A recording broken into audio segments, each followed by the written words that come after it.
Let's begin. So, hello, Matt Luld. Nice to see you as always. Thank you for the good luck, Steffi Crab and Cam the Man.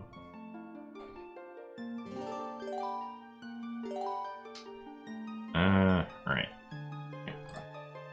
Here we go. So, yesterday we had more unfortunate encounters with Bo that did not end well.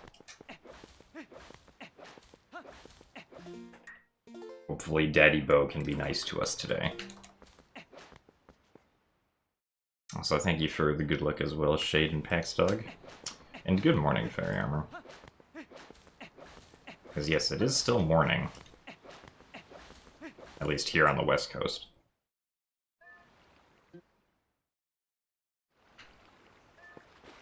Good morning as well, Princess Triforce. Okay, let's put Epona against the gate and then hopefully go through it.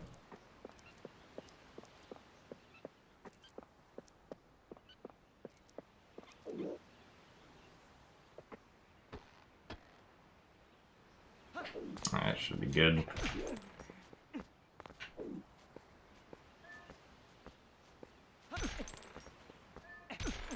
Alright, excellent.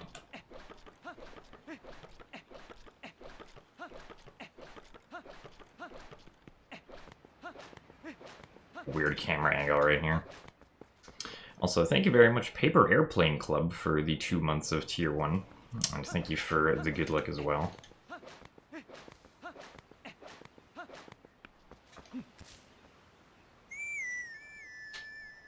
Also, thank you for the good luck as well, Gemma and Talmarak.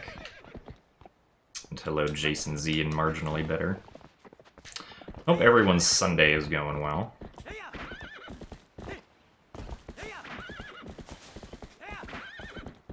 Also, thank you very much, Groda, for the Twitch Prime subscription. Hope you enjoy the badge and emotes, and thank you very much for the support. It's a bit cold in here right now, but hopefully it'll warm up. Usually tends to warm up in here after my computer's been on for a while.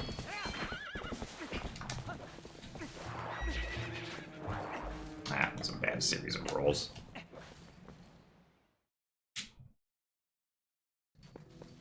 Thank you for the good luck, Genesis.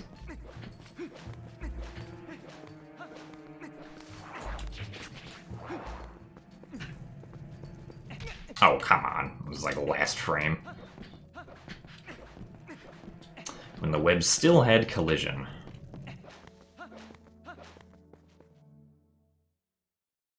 You just woke up and it's noon, oops. Well, sometimes that happens. I mean, as long as you had nothing to do before noon, I guess it's fine, though. Hello. I feel like I always miss the worst time for a roll. I'm using a PCIe capture card. It's the Elgato HD 60 Pro. It's not the 4K one, it's just the 1080 Pro one. There's no reason for me to use the 4K version, as far as I know.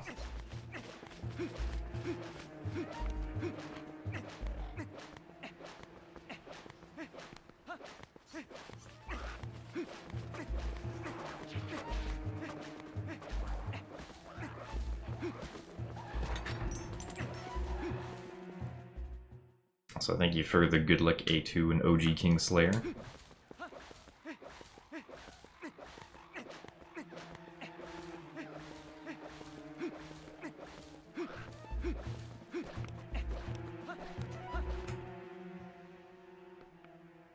Yeah, lately I've definitely been considering doing the 3D Zelda challenge again. That's part of the reason that I wanted to try and do the original Twilight Princess after Twilight Princess HD. Because I can definitely improve my time in the original game by at least like 10 minutes. With just like a week of practice and attempts, I would think. Oh my god. Okay. was a really weird cage break because that one Bokoblin came around the side that I didn't want him to come around.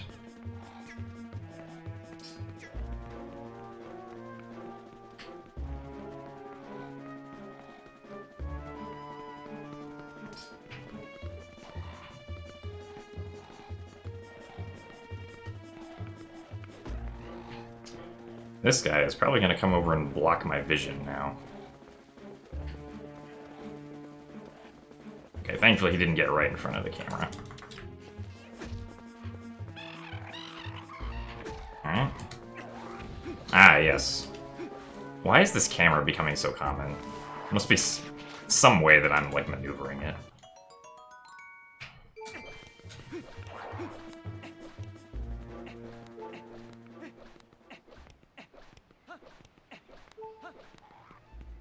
Okay, now on to the next one. Thank you for the good luck, Lublum. Ooh. Hello. Why are you attacking me? You're not supposed to do that.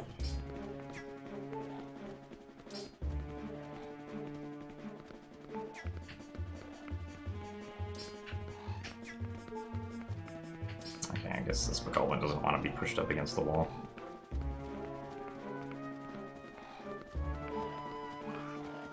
This Bokoblin's more of a right side kind of Bokoblin.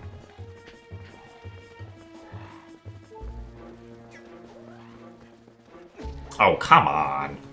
Really? I disagree with that, but apparently... Nice. Okay. There you go. Alright. Oh, we tried. Hey, Twinnery, thank you for the good luck. Thank you for the good luck as well. Sticks a lot. Yeah, the Bokoblin didn't want to play with me, unfortunately. But I made him do it eventually. Oh, that was the last text box. Also, thank you for the 100 bits, Copernicus. Ah, I see, yes. Giving me rupees so I can buy the bottle. I also only have a quarter heart left, so this is, a bit scary.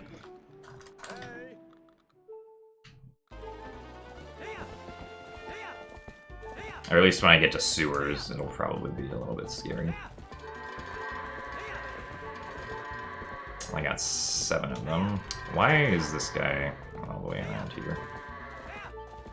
Okay, I guess this wasn't too bad. They all lined up nicely at the end. There you go.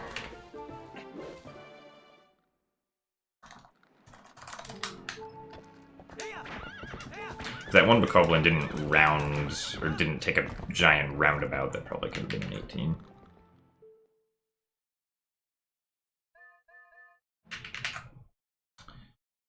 Okay, let's go get the 2 yellow rupees on top of the house.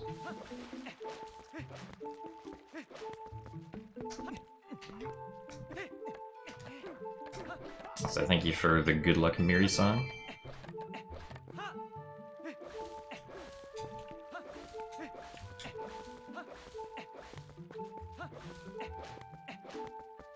Evidently, I still have not warmed up on my roll timing.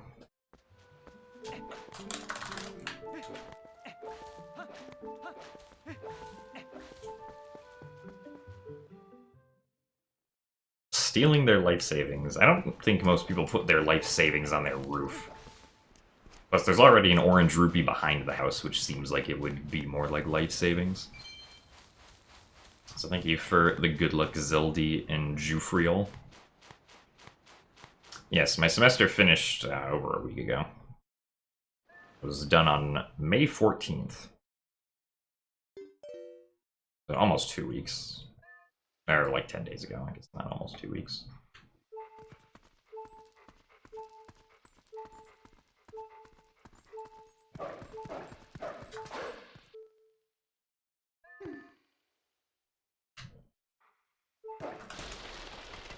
Explain why their money is left on their roof. Well, I mean, there's also just kind of random yellow rupees scattered around Orden, like in the hills. That surround the village. I don't know. Rupees just end up in random places in Hyrule. No, I don't plan on doing Skyward Sword anytime soon, necessarily. Hey Nat, thank you very much for the best of luck. Hope you're doing okay. Alright, so I need to get...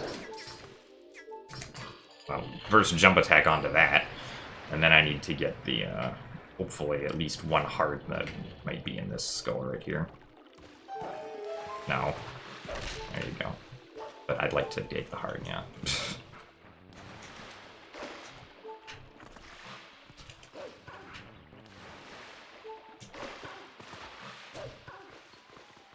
That was interesting movement.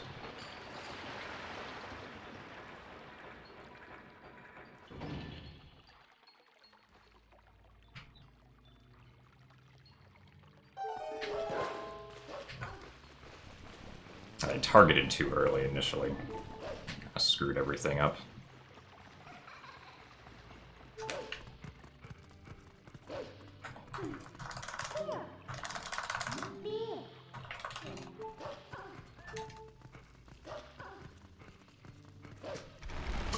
Hopefully that worked. Okay.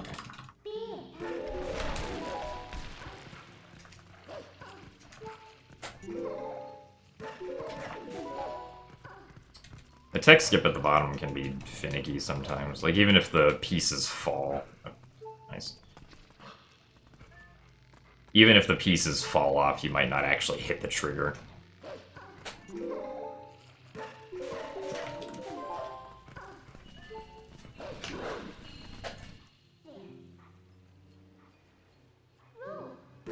There is no point incentive for a yoga class. That was more of just a joke that I said one day. Not necessarily something that I fully intend on making real.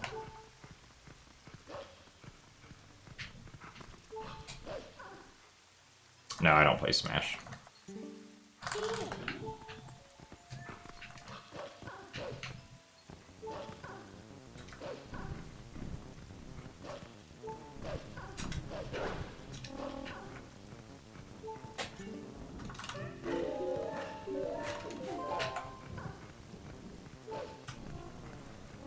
Yesterday I had one good run up to Master Sword, which unfortunately died to early Snow Peak. It's also the only run that didn't lose 50 seconds to Bo that day. Bo has not been very nice lately.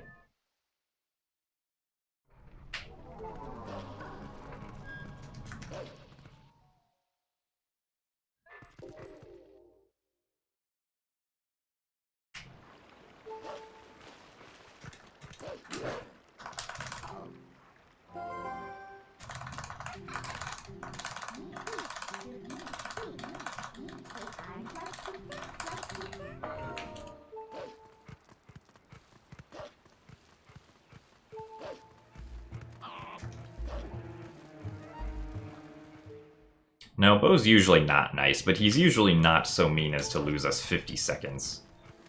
Nice. Good bold one.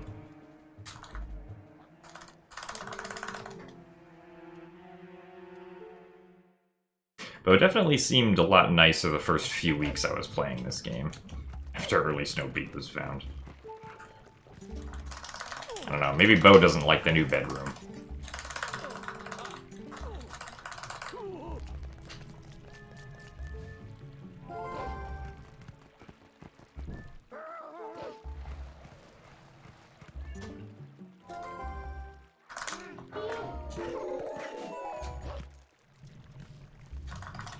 Hey, Skyward Socks, thank you for the best of luck.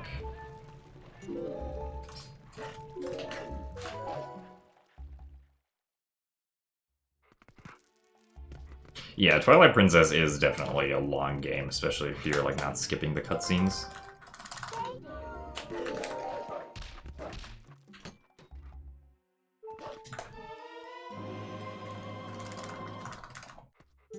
Oh, nice Banaman.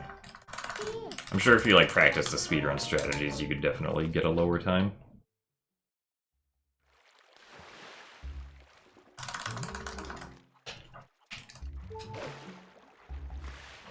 Well, Bo is definitely a lot easier to beat if you can mash really fast, because how far you push him back depends on like how fast you can mash. Pretty sure Breath of the Wild, or like doing Breath of the Wild 100 to 100% completion is the longest Zelda game.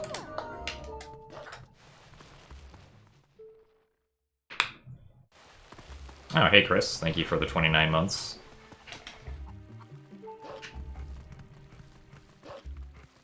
Hope you've been doing alright.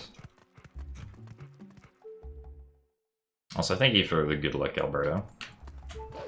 It's okay, you can count Howards in your sleep. For what it's worth, there hasn't been a Howard yet, so...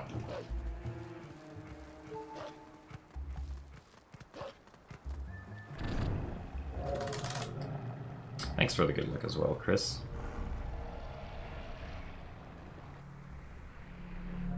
Well, not counting Breath of the Wilds, I want to say it probably is Twilight Princess, but I've never done Twilight Princess or Skyward Sword 100%, so not sure. Oh yeah, well, Cabin Fever is to be expected right now.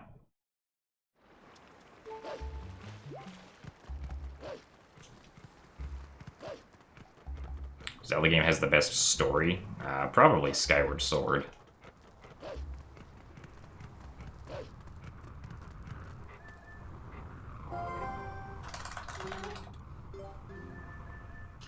Yes, this is the first run of the day. Also, thank you for the good luck, Darif. Beginning of this run, it hasn't been too great. I got somewhat trolled onto the Koblins, because I accidentally pushed one out early. I could have gotten like a 6-10 Bokoblins, but the one Bokoblin went out early.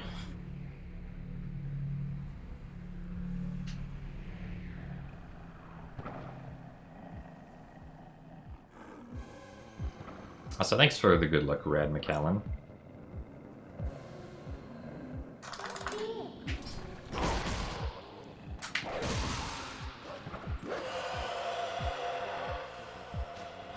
I mean, Zelda games generally have, like, decent stories. I don't think any of them are, like, truly amazing, though. In my opinion, at least. Good Zelda game for someone to first play? Honestly, I don't know which one is the best to play first.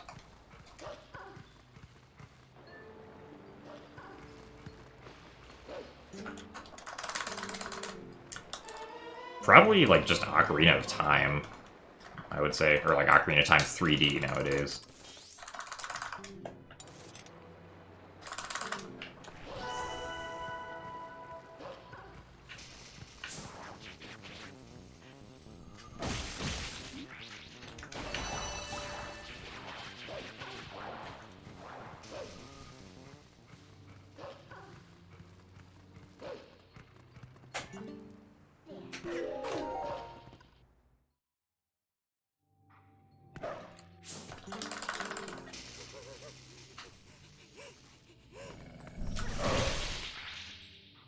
And one of them keeps on going all the way over to the left.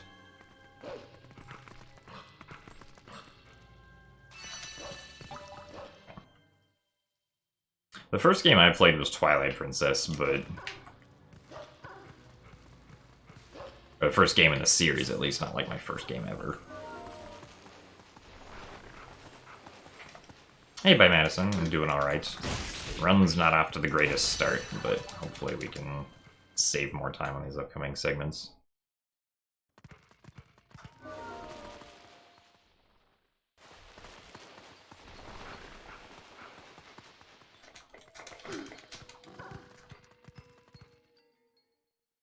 Twilight Princess HD only has a loading zone randomizer, not like an item randomizer.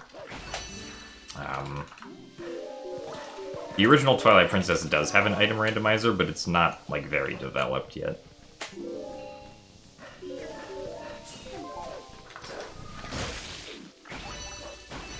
That was weird. Thought I would get a faster jump attack than that.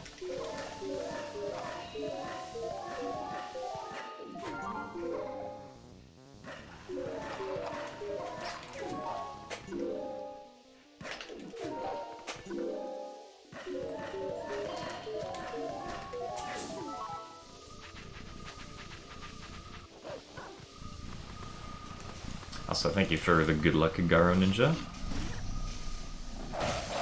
Ugh, yeah, I hate it whenever... Hello? It's a bug. There you go.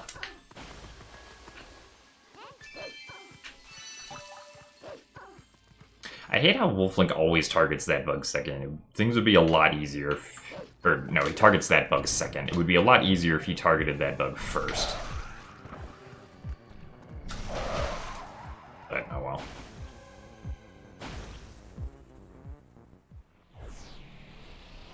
Also, thank you for the good luck, Melina Mel.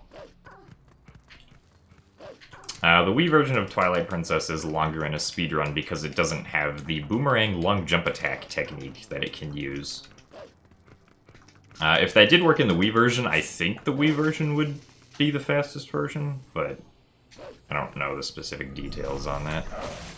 Hello? How did we miss this one?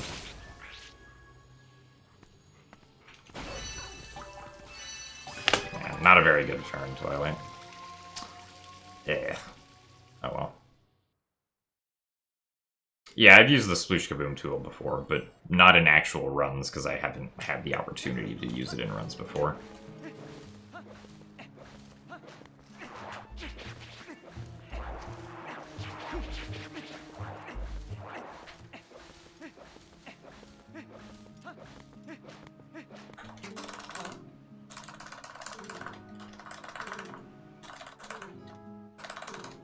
I know there's a glitch on Wii that allows you to walk around on magnetic ceilings, normally, like without the iron boots. But that's the only thing off the top of my head that I know is Wii exclusive, I believe. Wii doesn't have anything, like, hugely beneficial that's exclusive to it that I'm aware of.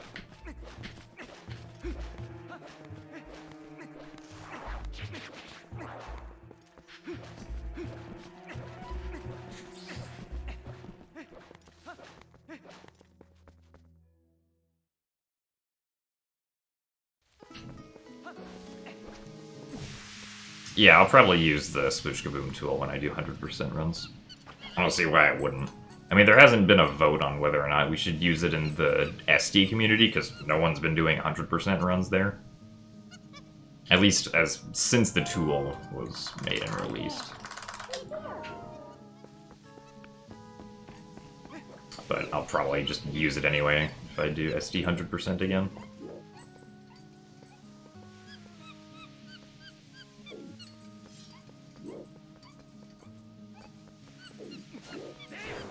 Well, the tool might need some tweaking for SD. I think the thing that is probably, at least as far as when I was using it, I mean, at least using it in HD, the thing that might make it inconsistent for SD is the fact that on SD, the rewards usually stay up for longer, and I believe the rewards end up calling the RNG function more because of how the rewards are, like, sparkling. Like, the sparkling effect calls the RNG function, or something like that. I'm coming, monkey.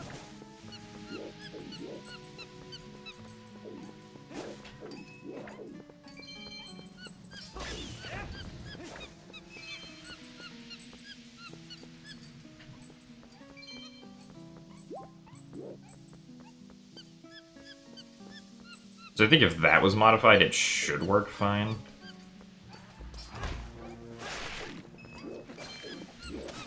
I got lucky with the monkey not noticing that. That was a slow one.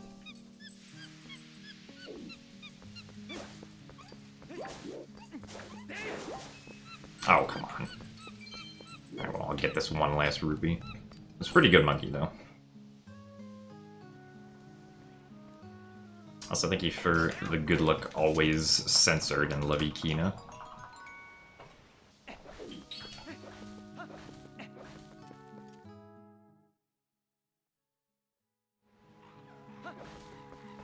I wish we could increase the monkey speed.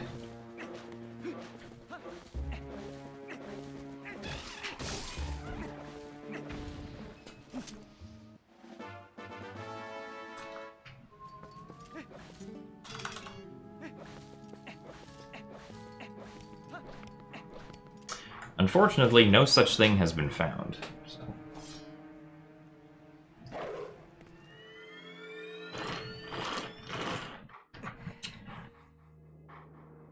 Thank you for the good luck, Banaman. And Cases Una Fruta? An interesting name.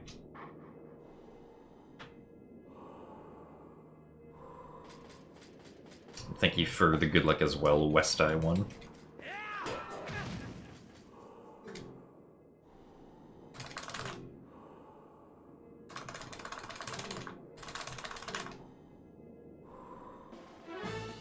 Hidden Skill, Ending Blow. Thank you for the good luck as well, Pertale.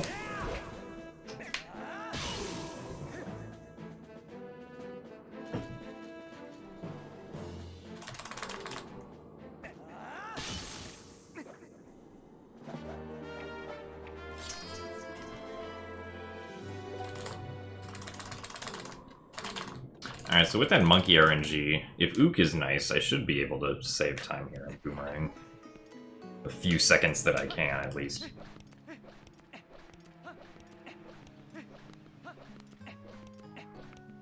I also got a healthy amount of rupees, which is nice.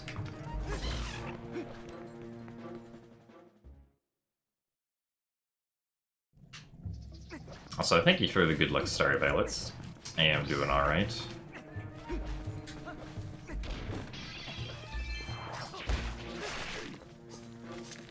Hopefully this Keese doesn't troll me.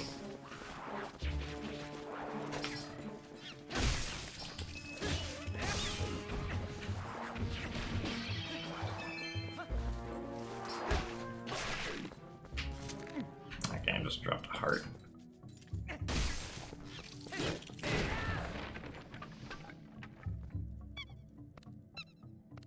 Thank you for the good luck as well, Munyar.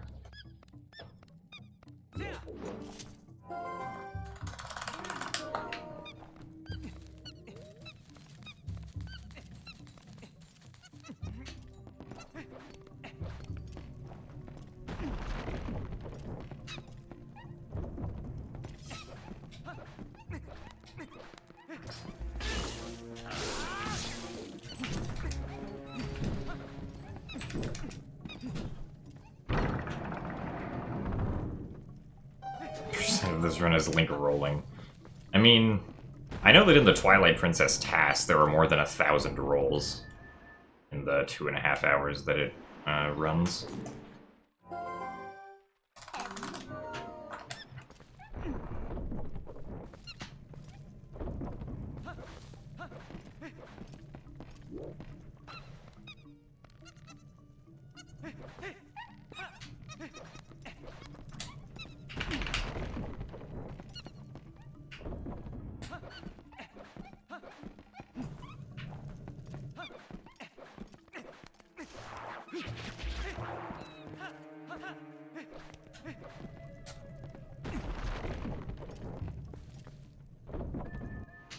Well, the GameCube version is the only versions that's been tasked. You can technically make a task of this game, but it would take a lot more time to do. Because the task of this game would probably be a lot longer. Or not, I don't know about a lot longer. I don't know how much time Super Walking and Zora Armor Skid is going to save. But...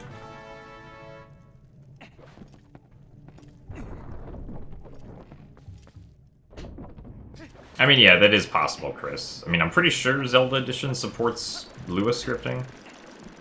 I mean, the one time I tried to run a Lua script in Zelda Edition, it didn't work for some reason.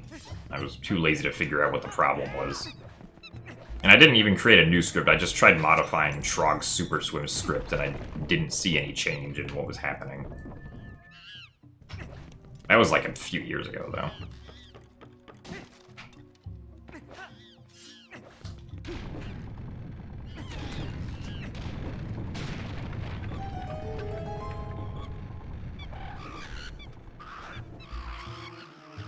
I don't think so, Mr. Alberto, unfortunately. Also, yes, I have seen the new Sploosh Kaboom probability calculator. Considering that I'm the administrator of the Wind Waker HD speedrunning Discord, it would be kind of weird if I'd never seen that before.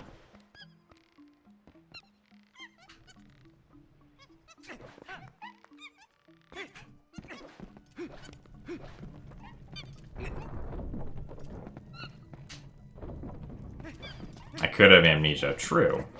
I don't think I do, though.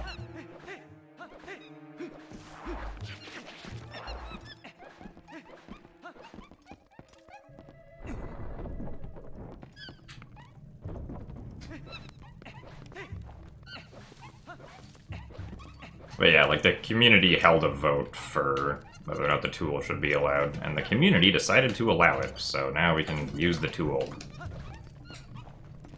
What are my thoughts on the new Swoosh Kaboom tool? I mean, I'm kind of glad it was allowed because Swoosh Kaboom's just kind of dumb, and if it can be made easier through something that doesn't, like, directly interact with the game, or, like, read from the game or the game's visual output, that's fine with me. You're from the future, this run will be awesome. Alright, cool to know.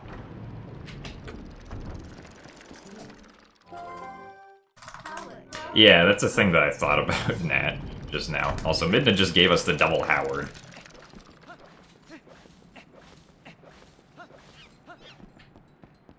It's like, would you remember if you had amnesia? Probably not, if you did actually have it. So in that case, would anyone ever remember that they had amnesia? I don't think so, Alberto. At least I didn't hear any.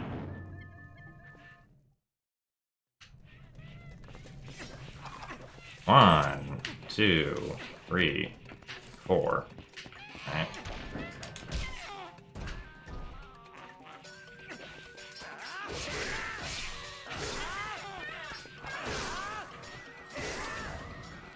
One, 2, 3. Alright. Nice. Alright, yep. This should be a best segment, I think.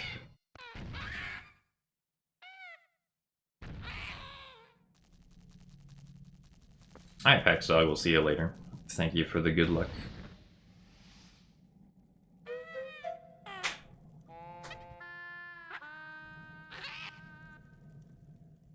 And thank you for the good luck as well, Lifessa.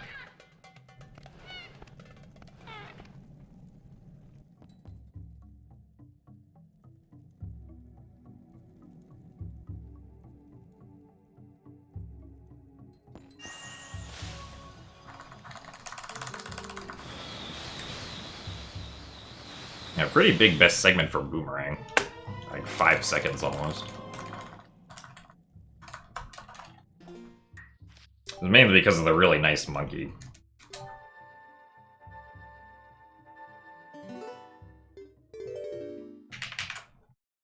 Now it's time to use the amiibo.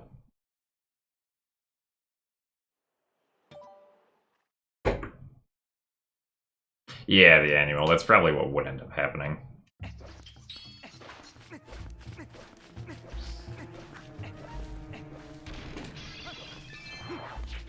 I'm suddenly imagining this, like, scenario of, like, a speedrunner getting amnesia.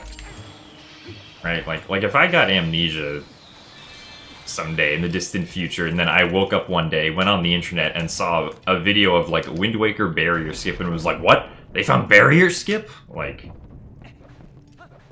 I don't know, that sounds, like, funny and sad at the same time. If, like, I forget that barrier skip is a thing. Also, thank you for the good luck in Jinxu.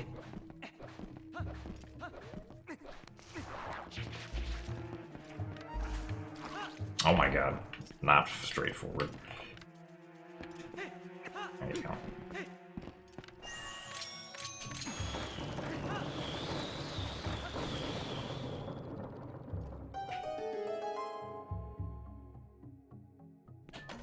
I mean, that would be exciting, thinking that new giant sequence breaks are always being discovered in your favorite video games.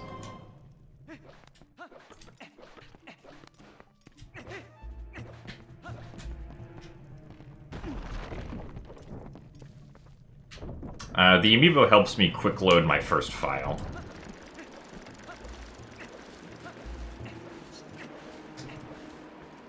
It's just one of the functions of the Wolflink amiibo. How many rupees do I have? Okay, I have enough.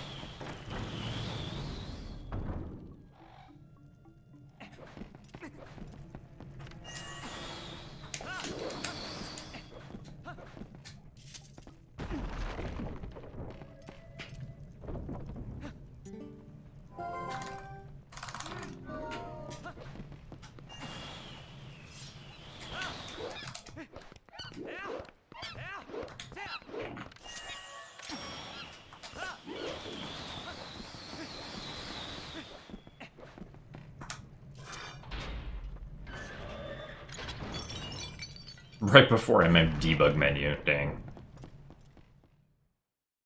Also, thank you, or hello, not, I was gonna say thank you for the good luck, but that's not what you said, C Rose. Hello. There we go.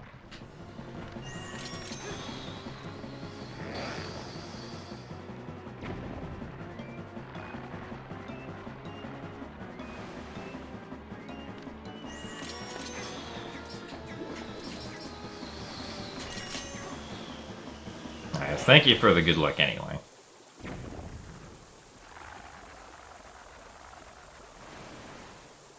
Now, if you want to be a speedrunner when you're older, you can start practicing right now. No time like the quarantine present. If that's the available time that you have for yourself.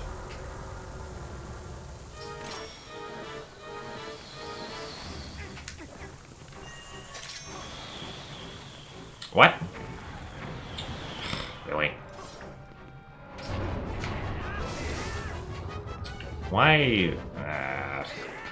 Uclus hasn't failed like that in a while.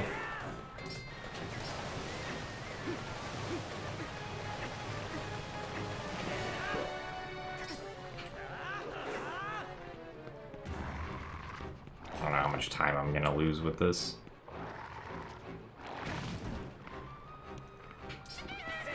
I mean, yeah, you're also technically not supposed to have a Twitch account for your own if you're under 13.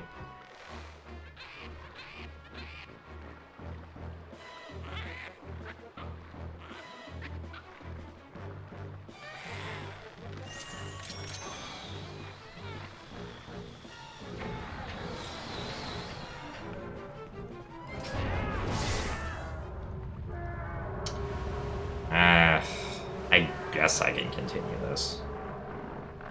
We'll see what happens. Oh yeah, I did see that, Mr. Alberto. I'm sorry to... I mean, I guess that's good for at least, like, getting a run that's like that with the Puppy Cannon skip route. So now you can definitely know that you can do it faster.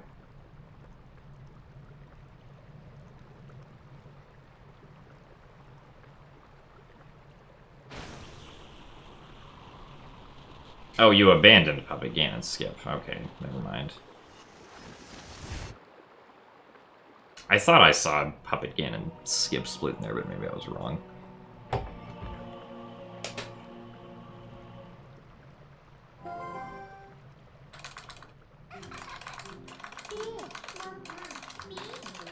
Well, stopping Diababa from spitting out the poison doesn't really help us. The only thing that matters is that Ook comes out as fast as possible. At least in that scenario. I mean, ultimately, like, Ook wasn't supposed to come out at all, because I was supposed to get the Ookless strategy, but... The bomb didn't want to go back into the Gale Boomerang, so... Also, hello, Mewy Mew. There's a Howard.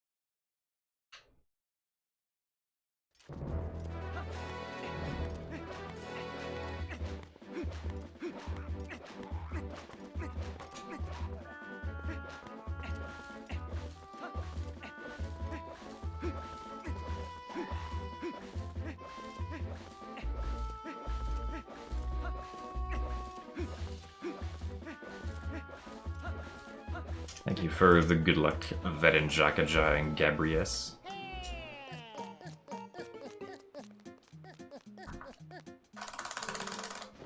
And thank you for the good luck as well, Maddie M.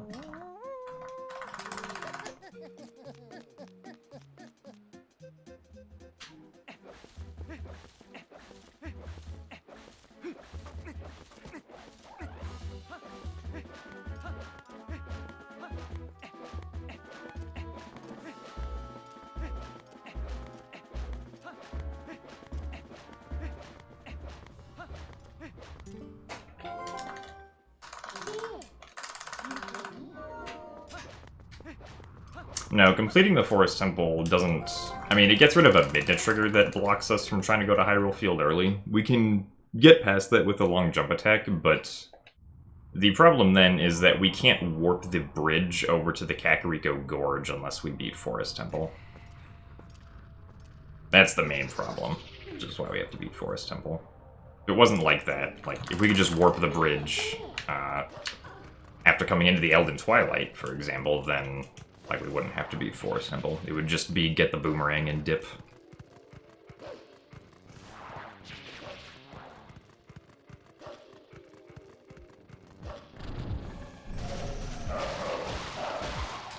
I'll say, hey, Beamseller, thank you for the 50 rupees and the good luck. Also, thank you for the good luck as well, Trollo. I almost did Gorge Void there by accident. That would not have been good. No, I don't have any plans to play the Twilight Princess randomizer.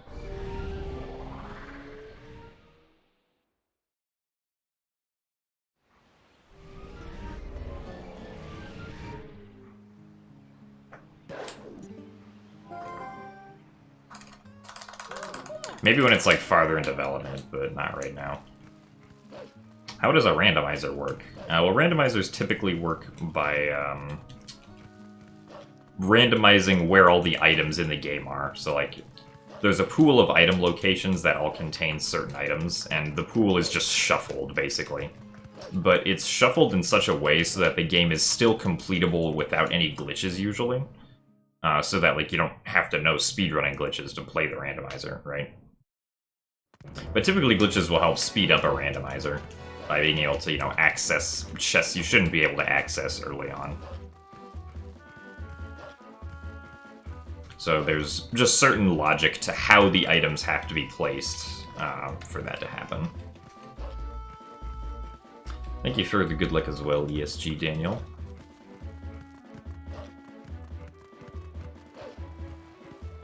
And yeah, there is a randomizer for the original Twilight Princess, not for Twilight Princess HD.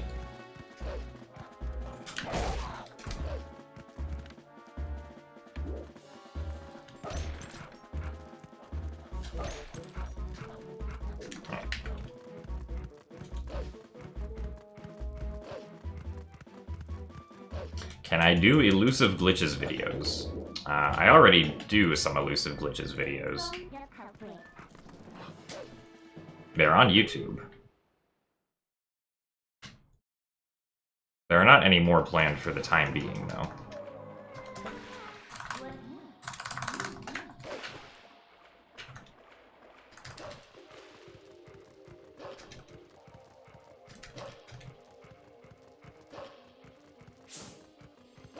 Hello? Why did dashing take priority over talking to him right there? Also, thank you very much, Blemma, for the Tier 1 subscription. Thank you very much for the support. The glitch that we did, or well, the glitch that happened was just clipping through the gate to get to Lanayru early. Where it looked like we just randomly teleported into the Lanayru Twilight section. That was just the trigger on the Lanayru bridge over Lake Hylia being very big. Also, can the card wreck come around, please? Thank you.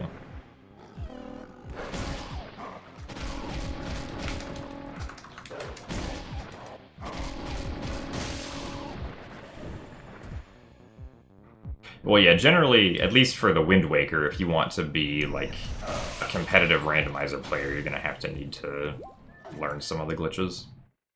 At least how to get through the beginning with glitches.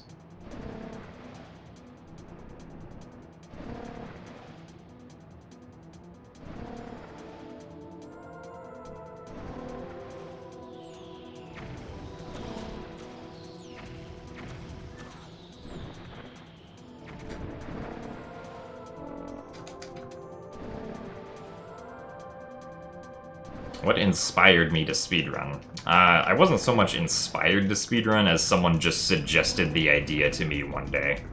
And suggested that we try it out, after they had been inspired to try it out. And I was like, alright, sure, let's try this out. And now here we are 7 years later. I was like, oh, this is actually pretty fun. continued to do it.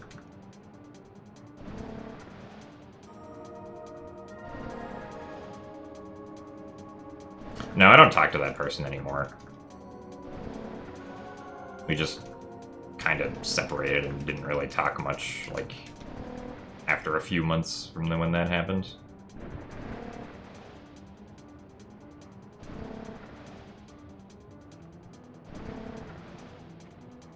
I don't think he still speedruns. The last time I saw him do anything was with Wind Waker Randomizer, like, over a year ago, I think.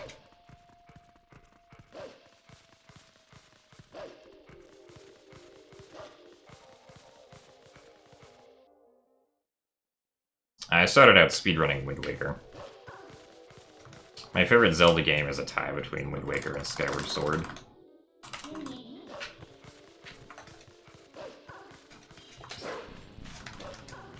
Gotta get that jump attack in. I was 14 when I started speedrunning. Also, I think that said Howard again.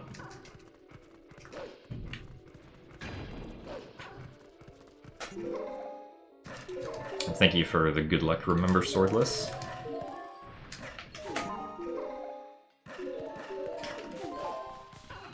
Remember Swordless, is your username, like,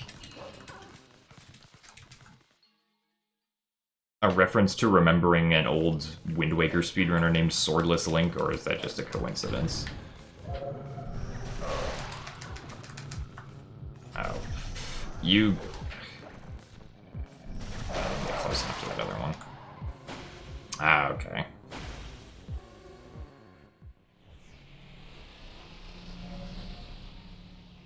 Yeah, I know Swordless Link also, I think, did the first Ocarina of Time test that was under 20 minutes.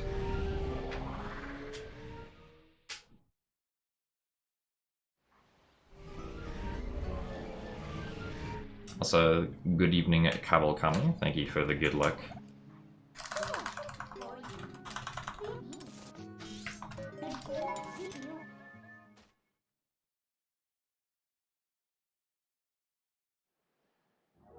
No, I don't. Well, I generally don't have a problem with Skyward Sword's motion controls. Occasionally they don't act how I intend to, but they work like 99% of the time for me.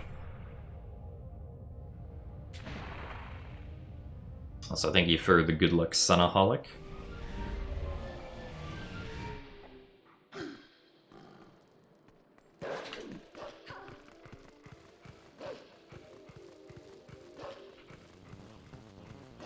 Thank you for the good luck as well, Daniel and KitKat.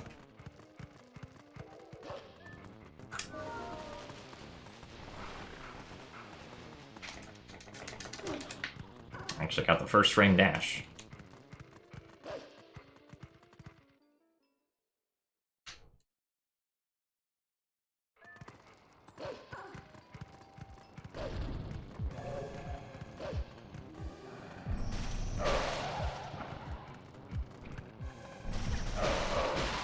That was really strange.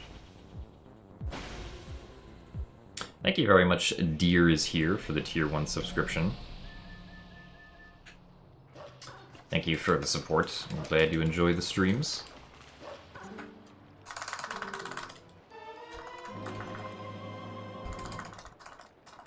And thank you for the good luck, Soralos. Oops, wait, I forgot to split. I think I lost like 5 seconds, though.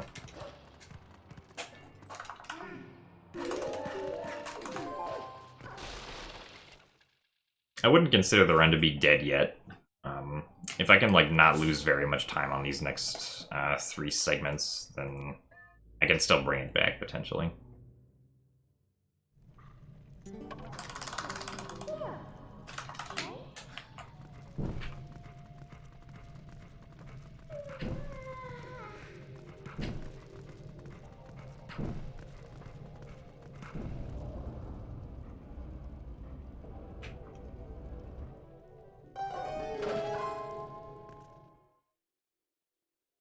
The time loss from Forest Temple was because I failed Ooglis. Oh, come on.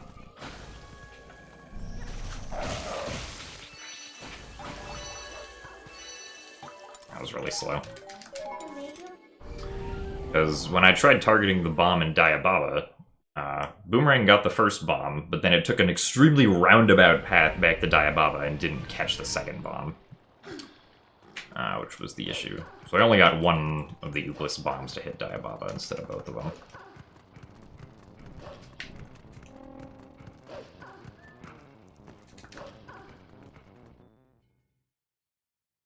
Everyone you know doesn't know what Zelda games are. Okay. I mean, everybody here knows what Zelda games are. I don't think I can really help people in your life know what Zelda games are. That's not what I can do.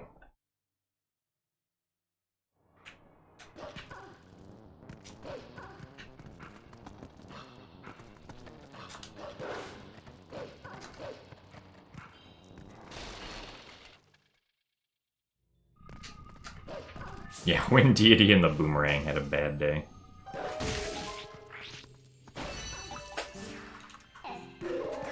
Also, I don't typically mind answering the same questions over and over again, as long as it's not the same people asking them. Like, if someone in chat asks the same question 3 times, I'm gonna be like, okay. I mean, like, you know, sometimes things can happen, like, where I answered the question, but they weren't paying attention or something. Nice. But it's typically only when, like, the same people are asking or saying the same things over and over again that it tends to get annoying.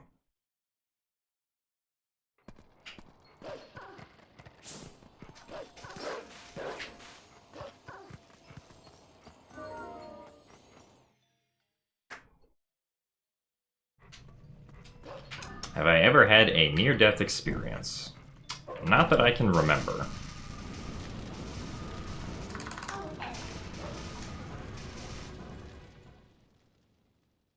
Hey, Peace Atlas, thank you for the good luck. Sometimes I refuse to tell you my favorite piano song. Sometimes it just be like that. Alright, Nat, we'll see you later. Thank you very much for watching today. Another Howard.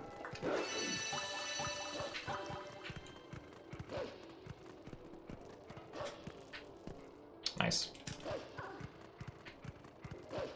No, language doesn't really matter for Twilight Princess HD.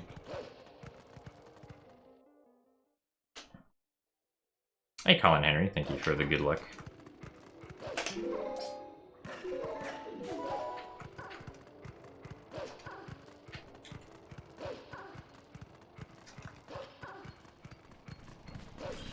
The last time a new trick was discovered for this game was about a month ago, when Eki figured out early Snow Peak with the Wolfos jump. So not too long ago.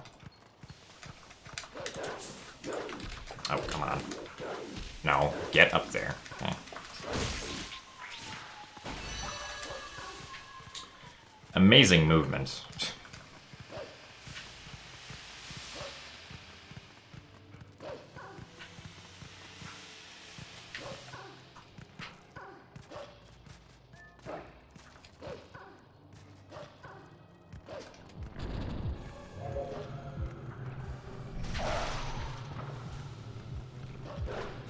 Didn't want to do that jump.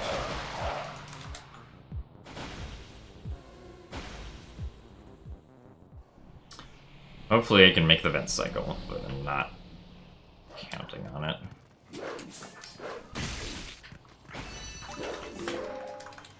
Yes, okay. Yeah, see, that's what happens when you can actually jump back up onto the little step right there, which I failed to do pretty much all the time yesterday. Every time.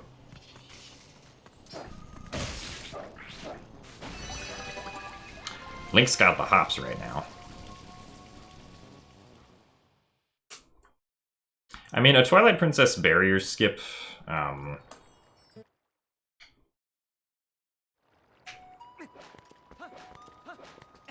it would probably be a lot less climactic than you think. Because typically, like, the parts of the runs that people think are cool, like, you know, Arbiter's Grounds, and City in the Sky, and like Snow Peak, and I guess Lakebed Temple to a degree. Like, most of those are going to go away. And what's going to be left is just going to kind of be, like, the Twilight sections. Right? You're going to do the Twilight sections, get the Gale Boomerang and the Claw Shot, and then go to Hyrule Castle. It'll still be fun, though, and it should be interesting. Nice. Thanks for the good luck, Dr. Dragon.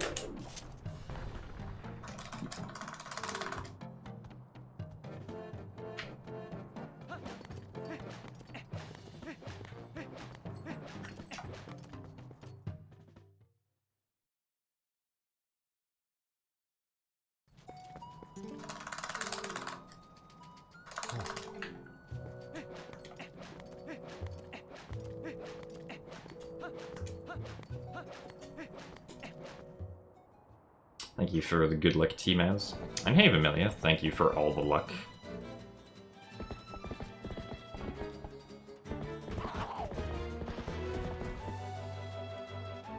Yes, there is a Twilight Princess randomizer. It's not very far into development, though. Yes, Matlold never trolls, ever. Clearly not.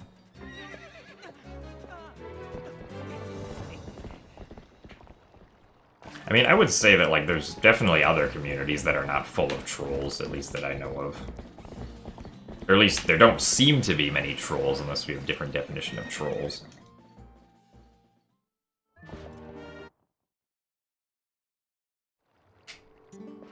When I say nice, is it sarcastic or serious? If it's in a very monotone sound, then it's usually sarcastic. If it seems like very surprised and somewhat high-pitched, then it's probably genuine. Usually if, like, I genuinely say the word nice, I say, like, oh, very nice. Like, something like that. But if, like, I bonk and I'm like, nice, then that's me being sarcastic. Right, let's pull out the lantern now. Make sure we waste enough oil.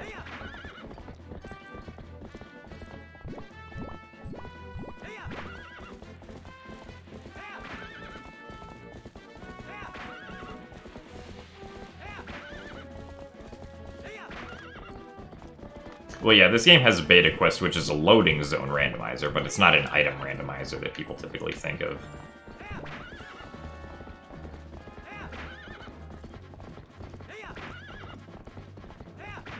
I need to waste lantern oil so that the lantern refilling cutscene that I'm about to play is long enough for me to void out with.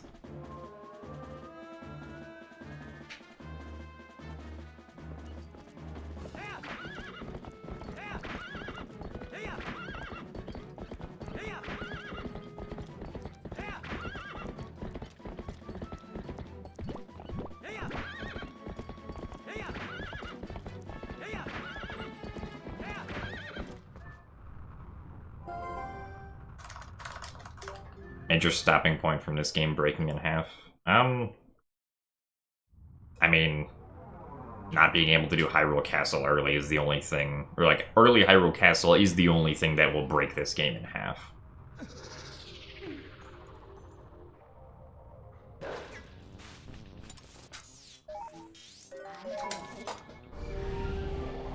No, I typically just speedrun whatever Zelda game I feel like speedrunning for a while. Then I'll switch to something else. I don't typically play games for longer than a few months, unless things are constantly changing in it, because then I'll likely get burned out. No, filling up the lantern, or like diving off of the ledge with Epona and then using the lantern oil is not frame perfect. As if you're going slow enough, you have like a second and a half to press the lantern oil.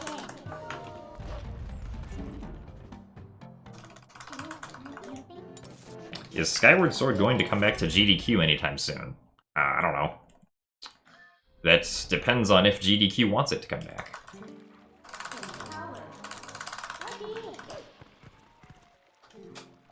What is the big block for early castle? The fact that there's a giant barrier in the way of the castle that doesn't want you to get into it. It's like, you know, just what the game wants to have happen normally. Oh, I didn't hear the Howard. Yes, there was another one.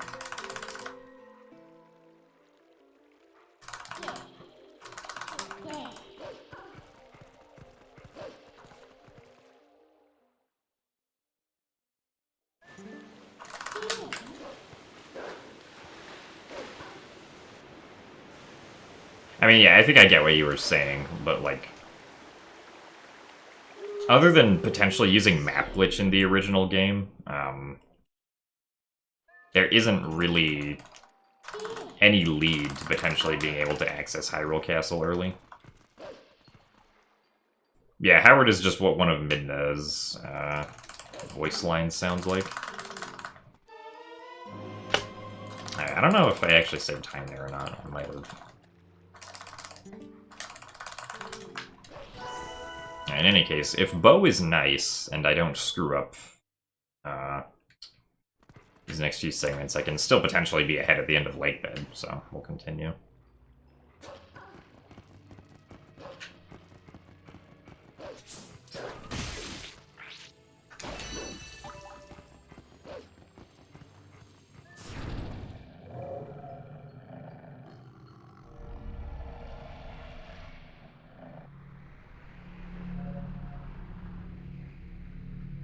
Well, getting the ending blow is not going to take very much time. That takes, like, 2 minutes.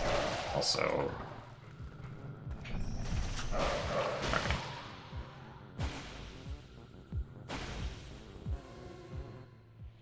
Or, well, I guess it might take a bit longer if you didn't have to go to Snow Peak. Or wait, no, we don't use the Snow Peak one. Never mind.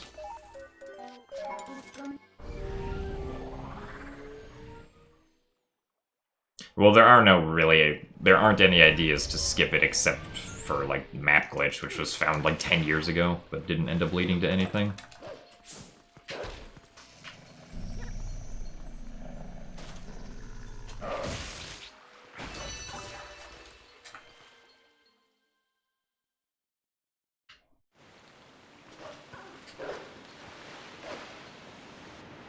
Ah, yes, let's use a Skyward Sword glitch to skip the Twilight Princess barrier.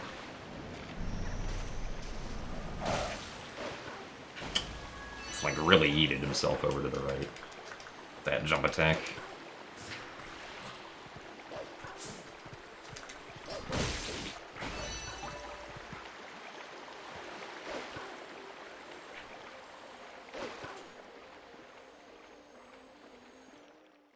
Well, yes, you'd still have to get the spinner in the Wii version of the game. Even if early Hyrule Castle was found. You wouldn't have to get double claw shots, though. That's just skipped with a bomb boost that doesn't require an LJA.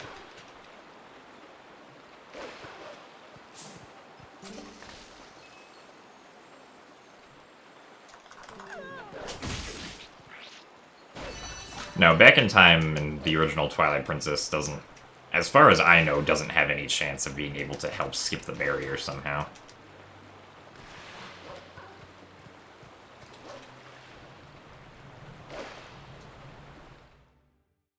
Early Master Sword is not used because we don't know if it's possible to do in this game or not. Because no one's figured out a way to do it, because the developers very intentionally patched Early Master Sword in the remake.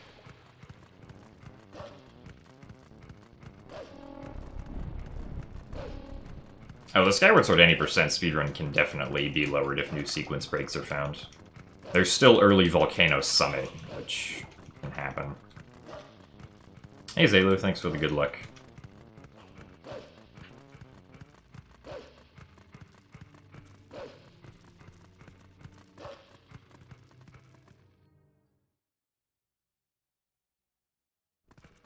If we did have early Master Sword in this game, we'd be pretty close to the 3-hour mark, I think. Or just about at it.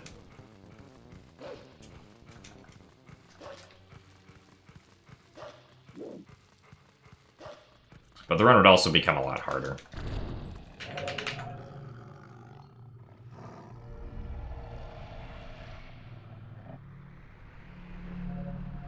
After TPHD, I was probably going to do the original Twilight Princess for a bit.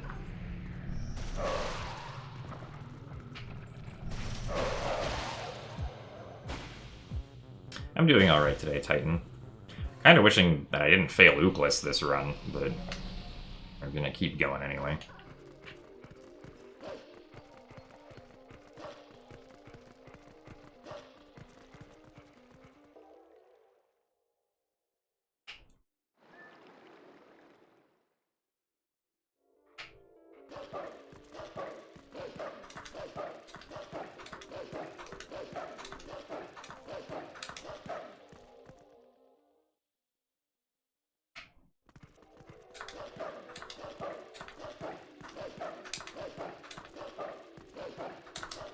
Can I actually get this bug correctly today?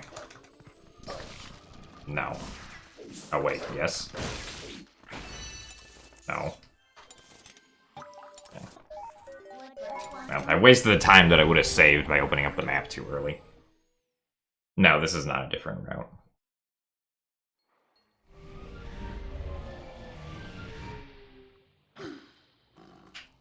This is the same route that's been used for the past month.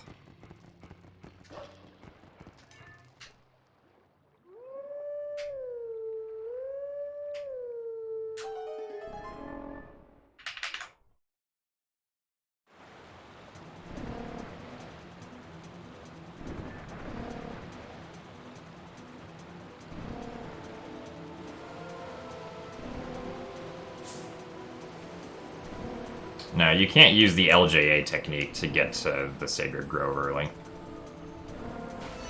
That idea has been suggested by many people before. You can only do that once you already have, like, the Master Sword, or once you're already in Midna's Desperate Hour, because the bridges that normally get you there don't exist. Until you complete Midna's Desperate Hour. And even if you could get into the Sacred Grove as Human Link, you need to rupee slide past the first wall, which would take a couple hours. And that would not be very worth it for the any % speedrun.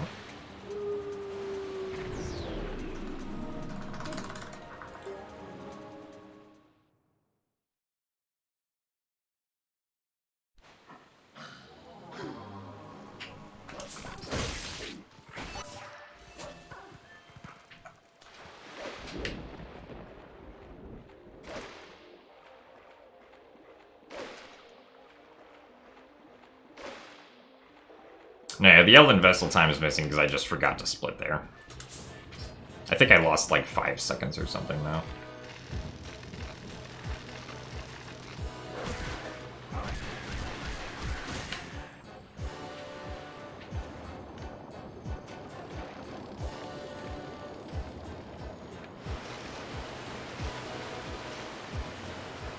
The heck, this is not the angle that I was intending for this. I guess it still works.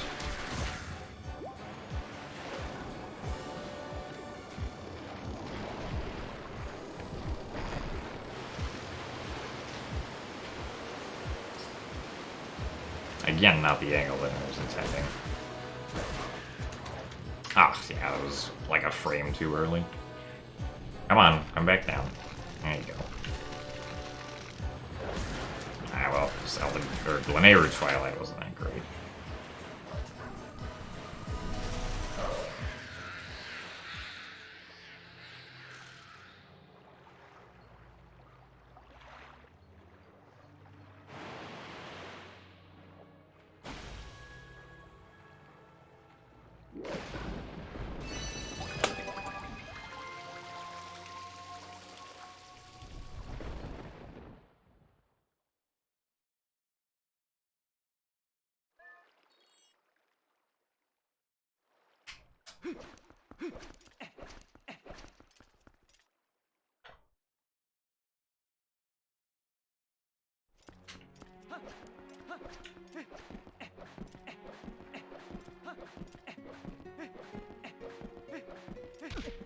Really? Okay.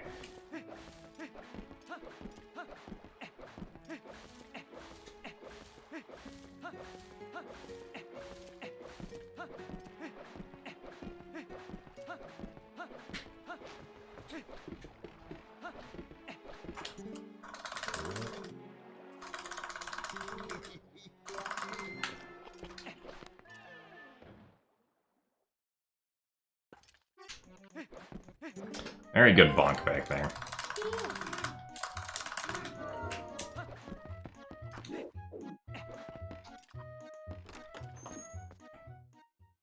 Yeah, MST stands for Medallions, Stones, Trials, which are what you have to collect in the MST category.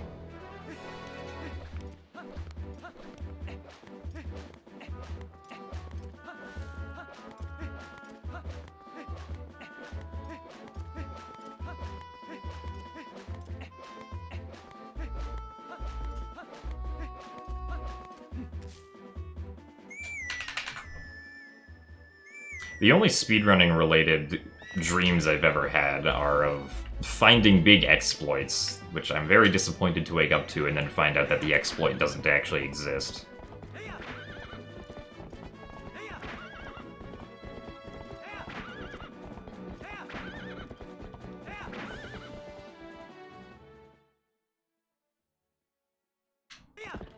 Like, one time I had a dream that I found long jump attacking in Skyward Sword, but it wasn't like Twilight Princess, like, it was long jump attacking that gave you like 1,000 speed or something ridiculous.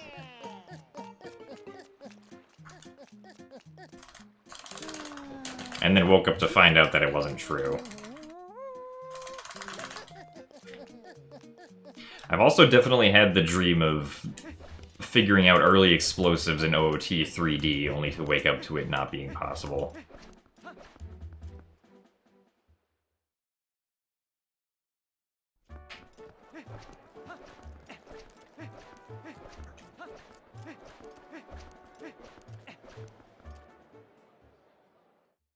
Well, yeah, Mango King. The map glitch technique doesn't work, as far as glitches go. As far as the speedrun goes, all of the Twilight sections are shorter in HD because they removed the amount of bugs that you have to collect in each of them.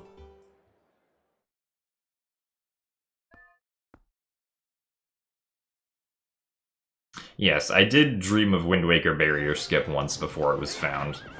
The very weird side effect, though, in my dream was that if you performed barrier skip in this dream scenario, then for whatever reason, the colors on your console would get permanently inverted after you performed barrier skip.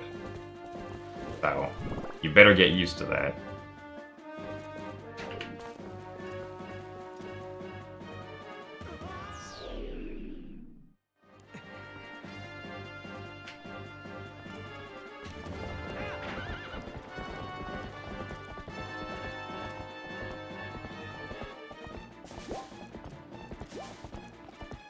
People figure out glitches in video games in like a variety of different ways.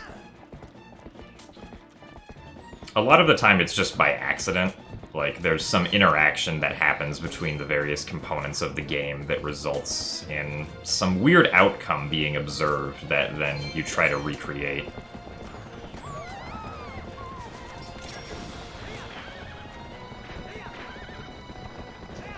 And then once you can recreate it and know how it's done, then you can do it as many times as you want, wherever it's possible to do. Sometimes things are intentionally found because speedrunners are trying to like make weird interactions happen in the game and just see what the result is. They're not like specifically looking for anything, they're just trying to see what might happen. How did they get back on the board so quickly?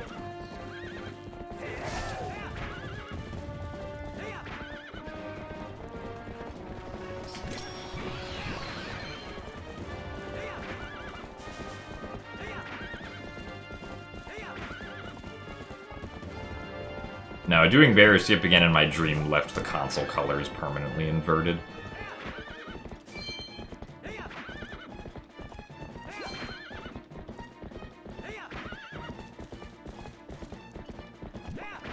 Ah, that was too early.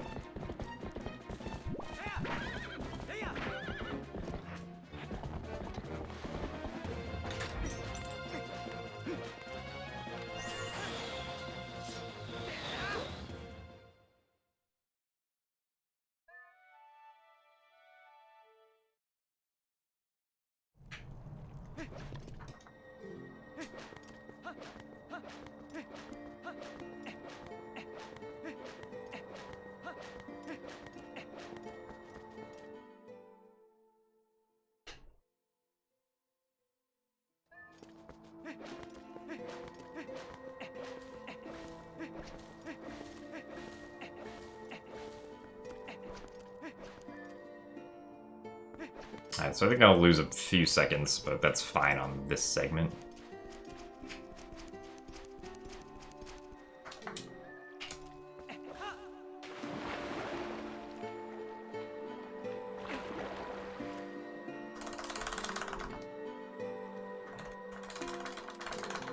A few seconds over best, I mean.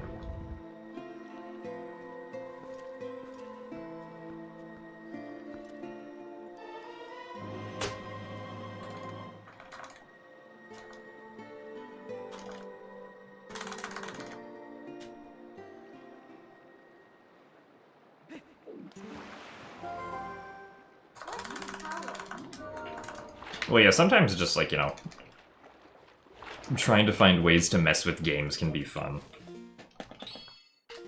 Like, when I played the Pokemon Mystery Dungeon Rescue Team DX demo for the first time, like, after I'd gotten through all I could with the demo, I just kind of began seeing if it was possible to clip out of bounds anywhere in the bazaar, or whatever the name of the town is, I forget. It's not Treasure Town, because that's the Explorers games. Or maybe it's just the Pokemon Square, I don't know. But yeah, I realized that you could push the NPCs pretty much anywhere you wanted there, so...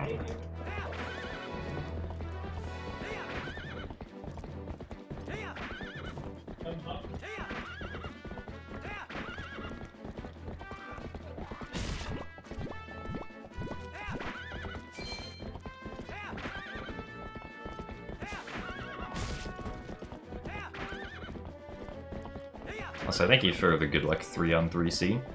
Or Theon, not 3-on. The 3's confused me. Alright, Static Aces. Well, thank you for dropping by to say good luck. Hope that work goes well. Oh, I thought I was making another one.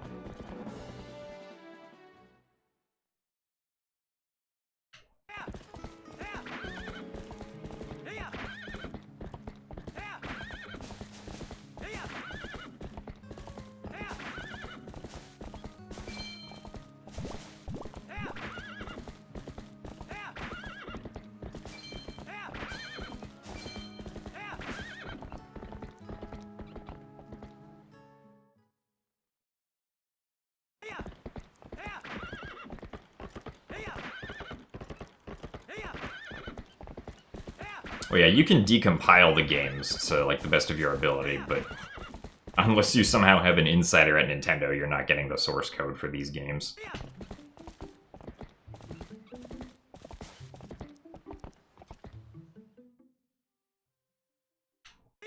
Oh, so Theonic, I suppose, is what the pronunciation is.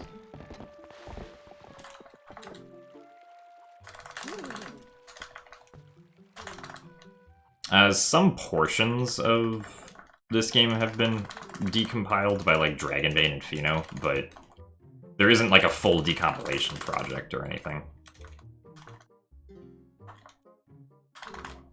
You're gonna go for a snack and don't PB until you get back. Alright, I'll do my best to not PB until you get back.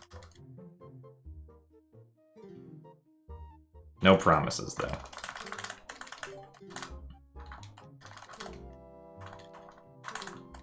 Yes, I know Linkus has the 1 million points option for a copy date. Alright, Daddy Bo. What's happening today?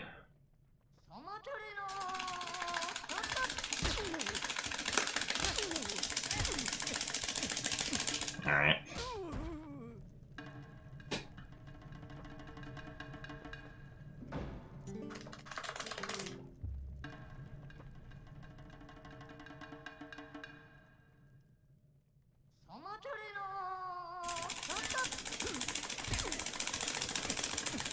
Just do that again.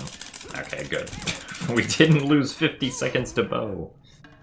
Of course, it would be on the run that we're 30 seconds behind where that doesn't happen, but we take what we can get.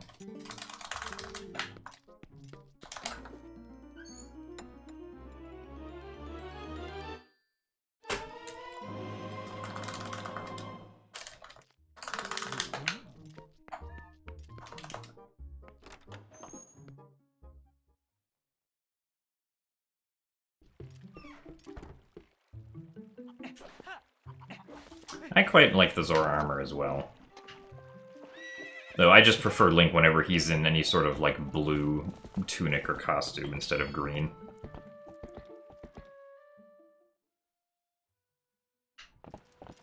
Am I winning? Well, I did just win against Bo, but I'm still behind, though. If I play well in Lake Bed, I can be ahead again.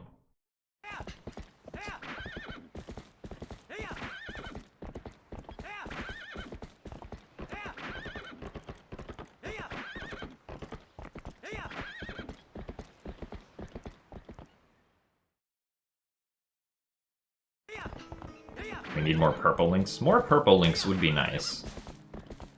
We didn't get a purple link in Triforce Heroes. Or, well, I guess we kind of did, but not really.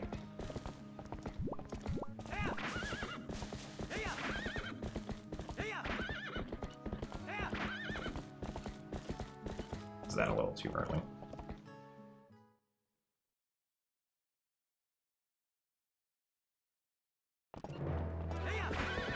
I mean, the Zora armor definitely does look a lot more intricate than, like the regular tunic, but I think it looks good.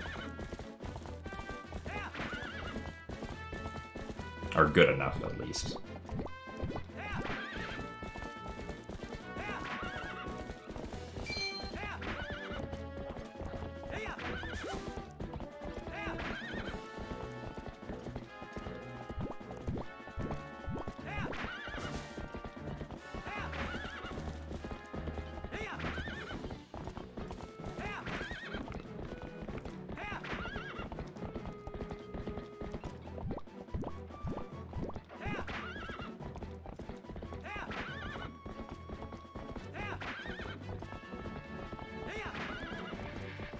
I don't know if I have a favorite armor set in Breath of the Wild, because I can't recount them all off the top of my head.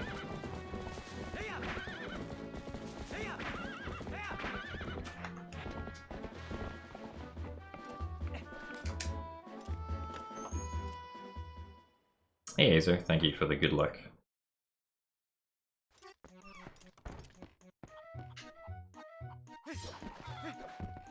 Scared the cuckoo.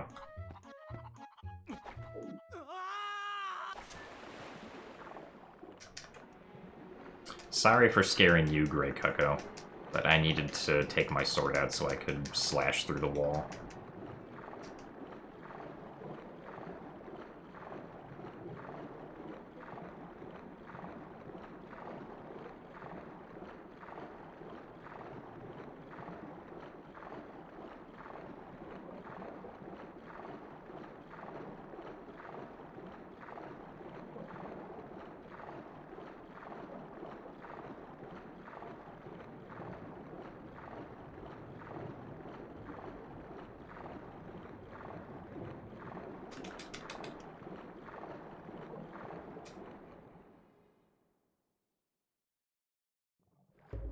Well, yeah, I'm sure the cuckoos fine, but I don't think cuckoos enjoy being spooked by things.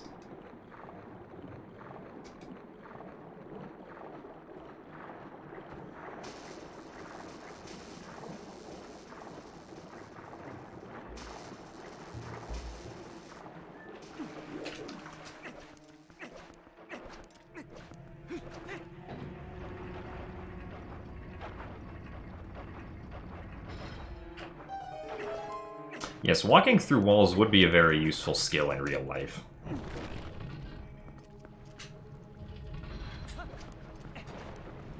It depends on whether or not other things would go with you or not.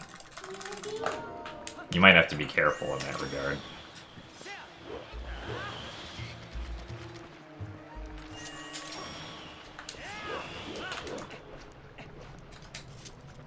Also, thank you for the good luck quieter than a fish.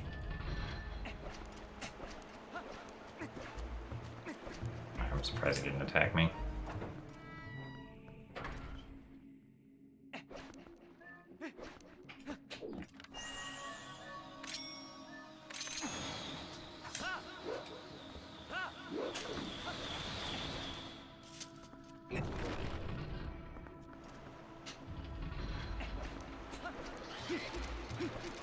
Like, Bed Temple's boring.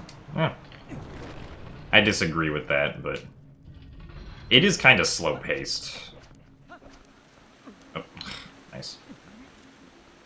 Hello? What happened to pressing first person? There you go.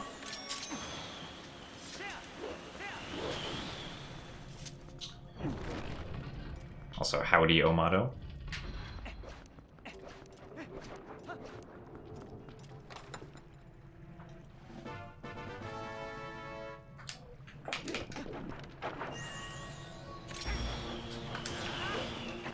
I mean, yeah, it would also kind of depend on what is a wall, or like what's a thing you can actually walk through. If you could just will yourself to, like, walk through whatever you saw fit, then that would be fine, but...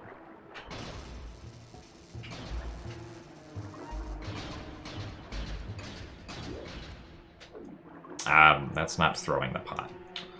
Or that is throwing the pot, that's not placing the pot. There you go.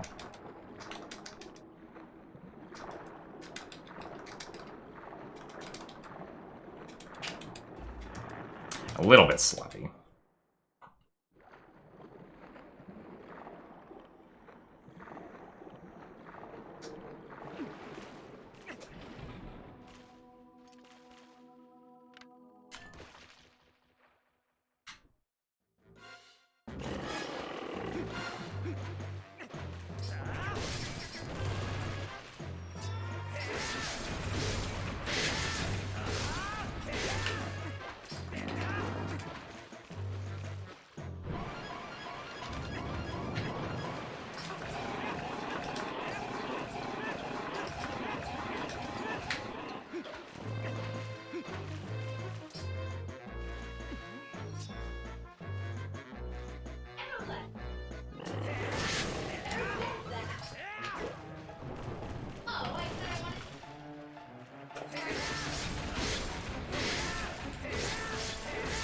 Okay. I'm really confused by their pattern right there.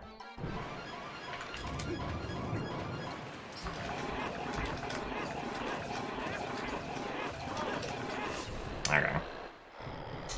The Deku Toad is dead. Alright. What track event did I do in high school? I never did track in high school. Who's that in the background? That's my sister.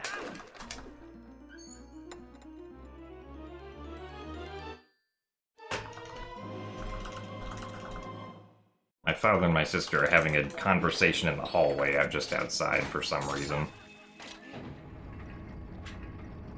What's the hardest temple for me? Do you mean like in a speedrun, or what was it casually?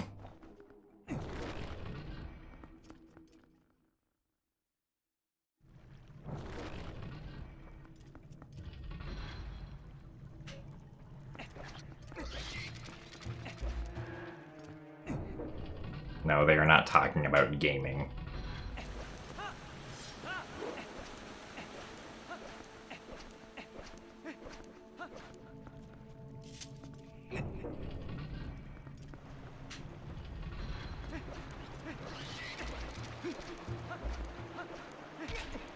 Why? Okay, I don't understand why those bonks keep happening. Like, I let go of the control stick and then begin mashing A so that I can get through the door as fast as possible, and then Link just bonks on the door.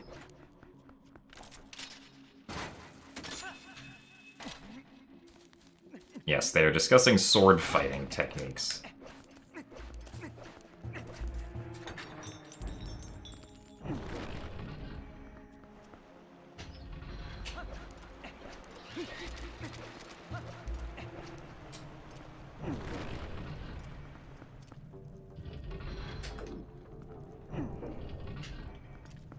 Well, EMS wouldn't save time just because you can transform between Human Link and Wolf Link. I mean, that's the base mechanic that leads to things saving time, but you can save time with EMS because then you can do things like skip having to complete Forest Temple and not have to, like, run around manually everywhere, because you'd just be able to warp as you have the Master Sword. This is a very sketchy position. Yeah.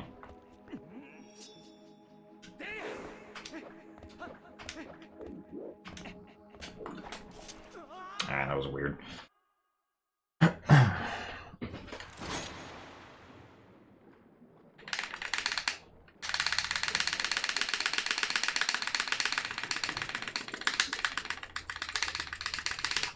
Hooray!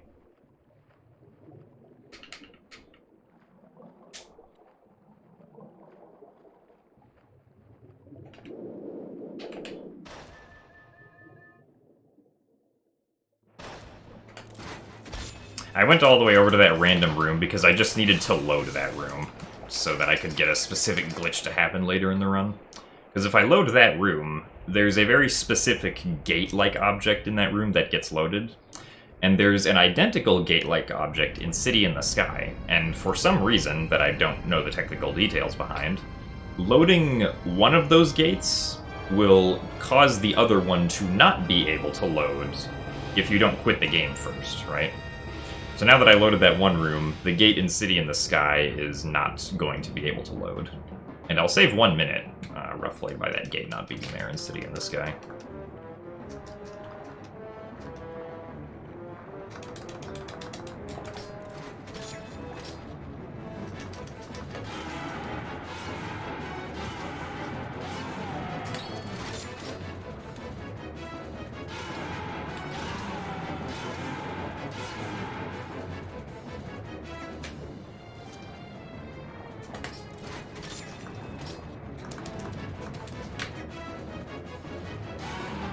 So I think I will actually be ahead here now.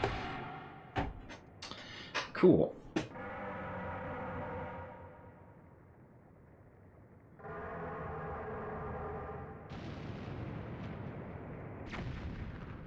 Well, yeah, if like if the game crashes and I have to, like, you know, restore, or not restore, but go from my last save point, I wouldn't come back to Lakebed to unload the gate, I would just go through the normal route in City in the Sky. Like, I know what to do if the gate is still loaded.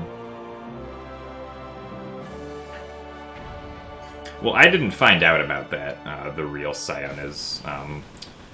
We noticed when we were doing speedruns that the gate wasn't there sometimes, but we couldn't figure out why. Like, it was not there during some runs, but it was for others. And we eventually figured out that, oh, if we go to this room, then the gate doesn't load.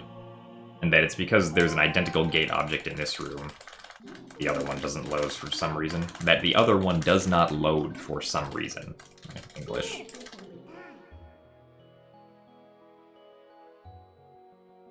Yes, I thought that the second claw shot was much better than just a longer claw shot.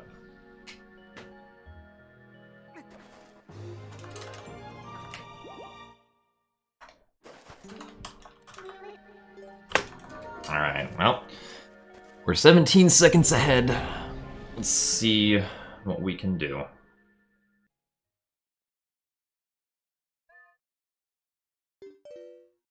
No, you cannot skip claw shot.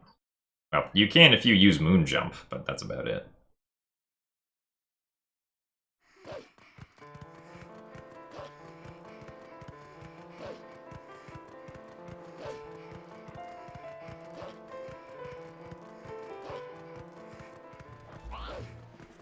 Moon jump is just a cheat code that allows you to jump infinitely high.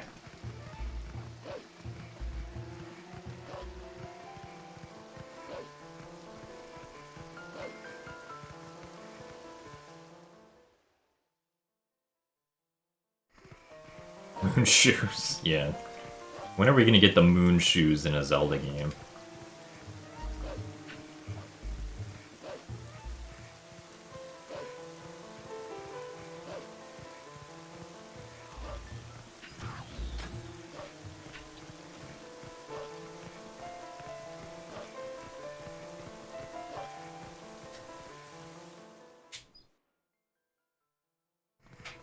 The biggest difference in a task of this game would be the inclusion of super walking and super swimming to be able to skip the Zora armor. No, I don't have plans to do a 100% run of this game.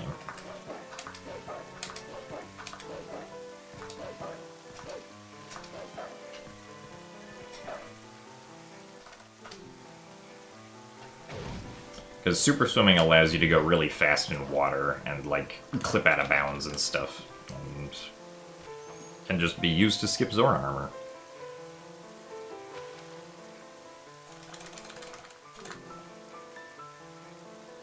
You challenge me to a duel. I do not accept this challenge.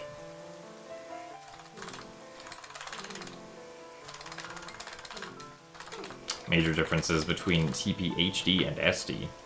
As far as speedrunning goes, the back in time and early Master Sword glitches were patched, so we can't do those anymore. But the Twilight sections in HD are a little bit shorter. There are 4 less tiers in HD versus the original game. For each Twilight section, so 12 less tiers in total.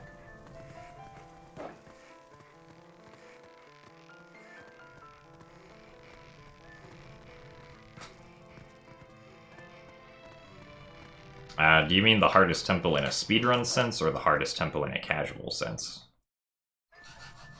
Real Sayonas.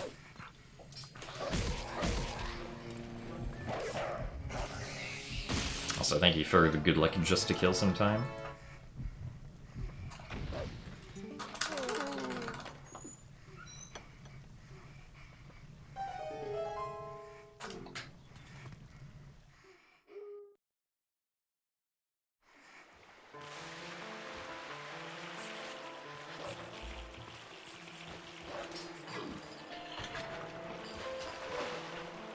Both.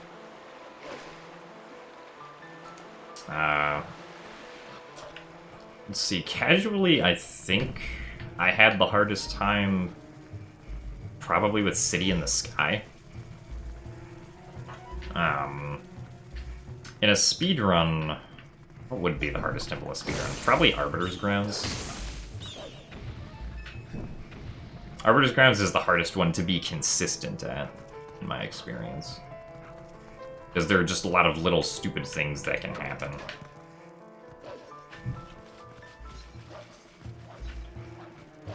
Forest Temple's usually pretty easy. Lake Bed is usually consistent. Snow Peak is usually fine. City in the Sky is usually okay, except for the Aralfos. Nice.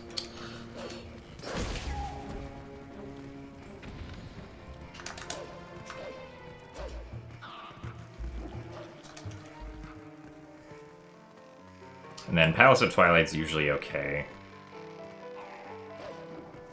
And Hyrule Castle is usually fine. Yeah, Arbiter's Grounds is probably the one that's the hardest to be consistent at.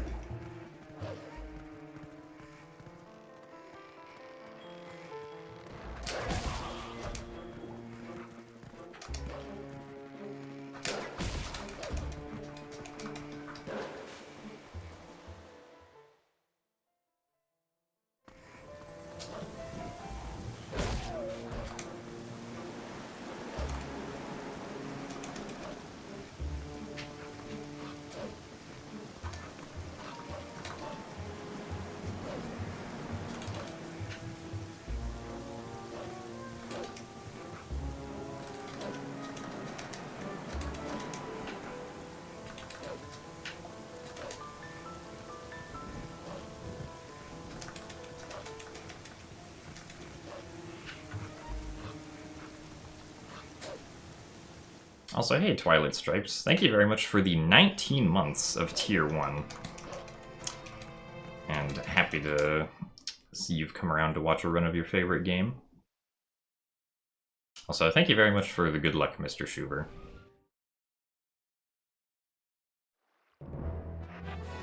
Nice.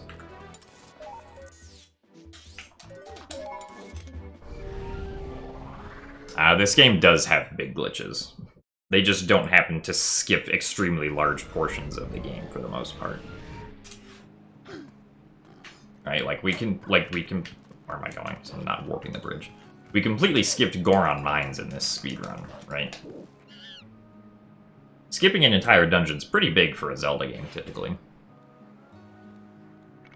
We're also later going to skip the entire Temple of Time and the second half of the Snow Peak Mansion and the entire Skybook quest and all that stuff with the Hidden Village. Get out of here. Can we do a Spick Spin? There we go.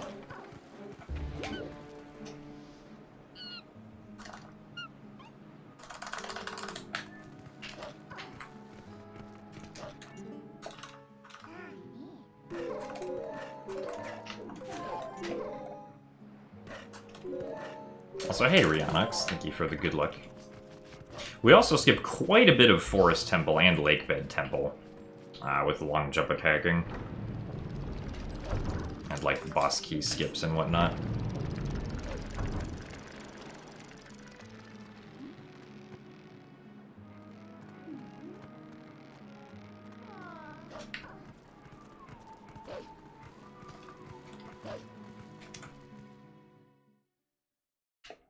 City in the Sky is the biggest sequence break. I don't know what... I guess Early Master Sword is the second biggest? Because Back in Time saves like 10 minutes, I think.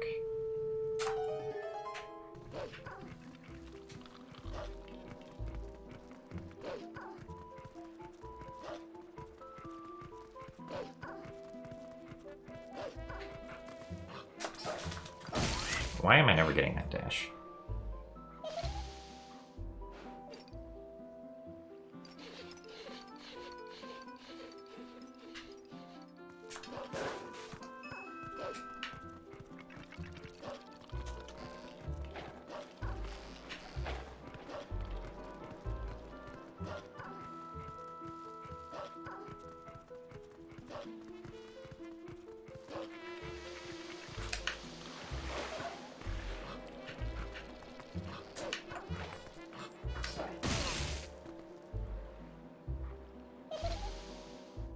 Yeah, there is... I think we just call it Door of Time skip, because it's basically the Door of Time. Ugh. Hello, Merv. Thank you for the good luck.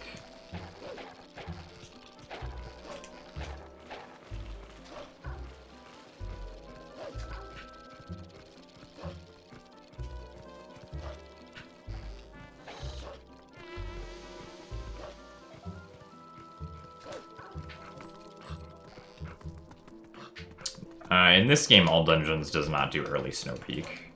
Or, no, it does. It's 100% that doesn't do early Snow Peak.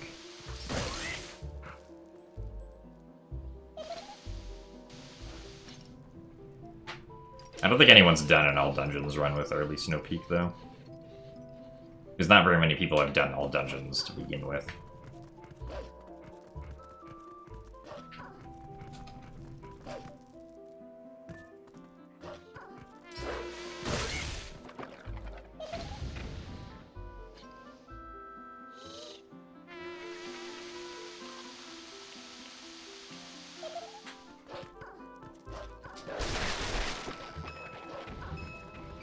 Nice rupee.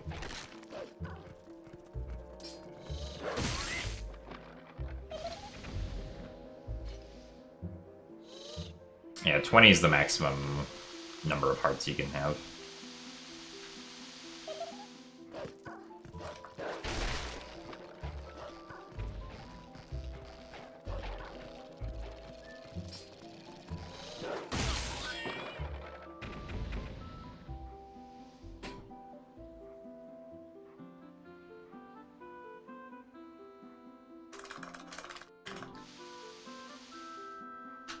I mean, yeah, I'm pretty sure most games except for Breath of the Wild, you can only get 20 hearts casually. Or at least intentionally. You can use glitches to get more hearts. Although, actually, there is a glitchless way in OOT 3D to get infinite heart pieces. And the way you do that is by just digging up the Dampe heart piece over and over again, because in Ocarina of Time 3D, Dampe will always be able to dig up a heart piece, even if he's never, or even if he's done it like 100 times already. He will still have that 10% chance of being able to dig up the heart piece, right? In the original Ocarina of Time, once Dampe dug up the heart piece, that was it. You couldn't get any more heart piece from him. The problem was, if Dampe dug up the heart piece and the player left the area, then the player would never be able to get the heart piece again, so the smart people over at Grezzo, who remade OOT 3D, thought, well, to prevent that from happening, we're just going to make it so that Dampe can always dig up the heart piece, regardless of whether or not he's dug it up before. So therefore, the players can always get it. Which means that you can dig up the Dampe heart piece, then dig it up again, and dig it up again, and again, and again, and again. And you can just keep going with it for as long as you want. You can get all 20 hearts in that game just by digging up the Dampe heart piece 68 times if you want to. And yeah, you can go past 20 hearts. Though if you get too many hearts, the game starts to, like... I think the game has a higher probability of crashing if you go over, like, 24 or something.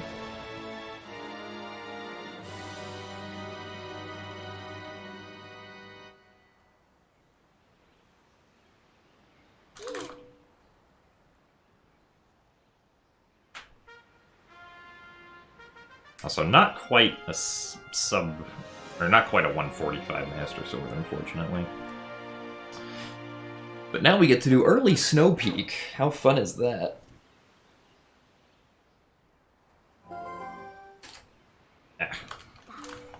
Oh, thank you, Lev.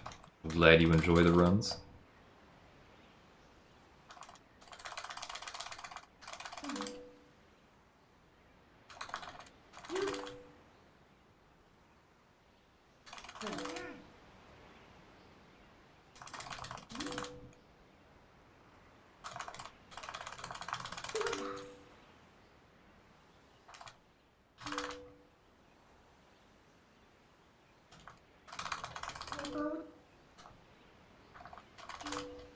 I mean, by all accounts, please do get into 3D Zelda speedrunning.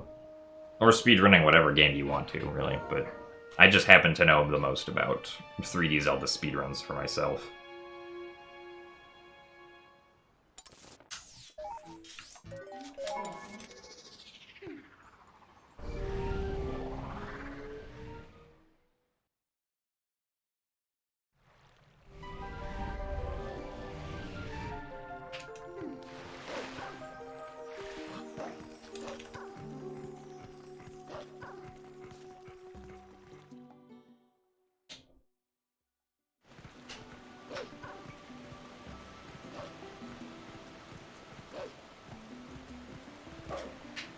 Well, I at one point knew a bunch about Harry Potter speedrunning. I don't know very much about Harry Potter speedrunning now, except for brightness boosting, just because it's really funny.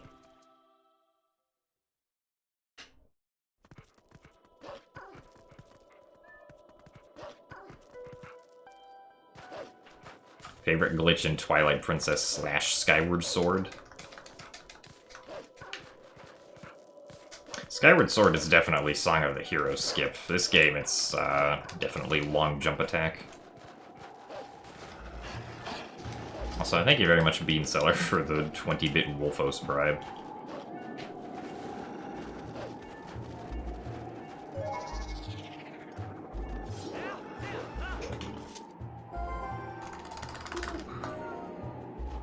Thank you for the 100 bits as well, Joshua. Hello? Okay. Someone. Alright, I guess the other one doesn't want to run over here.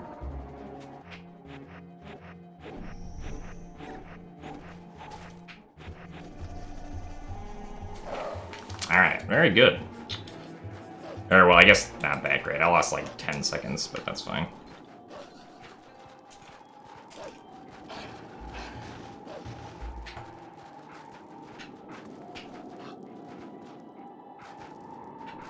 Yeah, climb up there. Alright.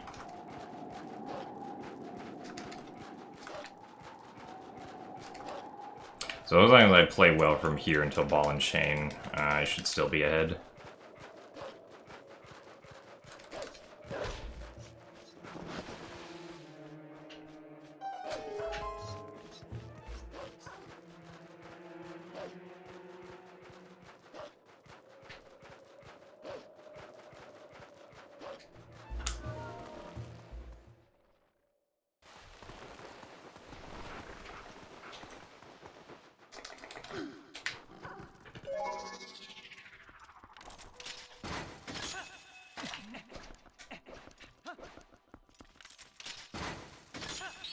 There we go. Don't troll me. Alright. That adds to the keys for not trolling me. The last record was set about 9 days ago, on May 15th.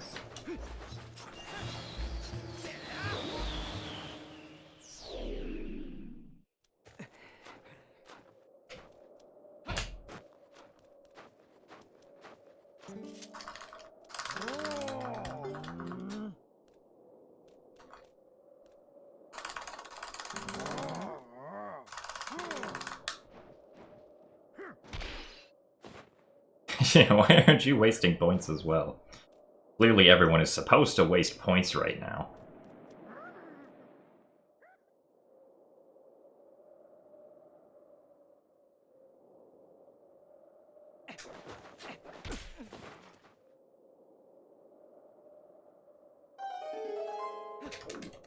Let's get on there.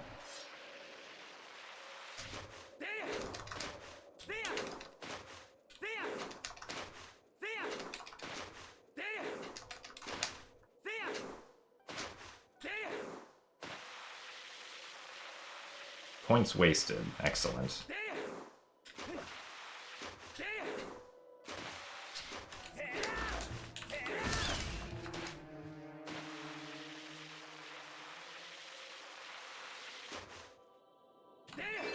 Yeah.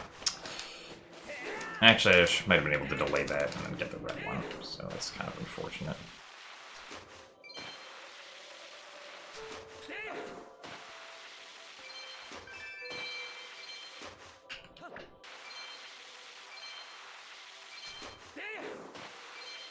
Okay, got 60 now, so...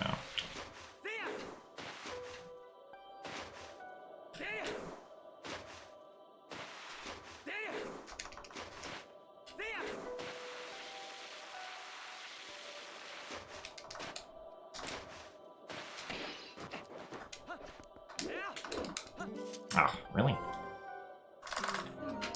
Keep on running back into the trigger.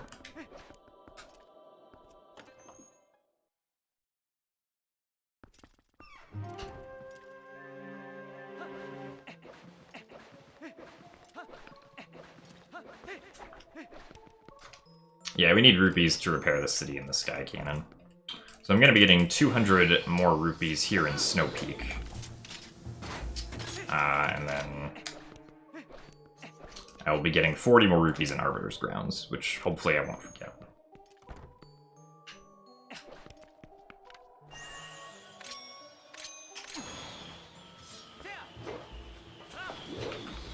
I didn't screw that up today. Thank you for the good luck, Manok.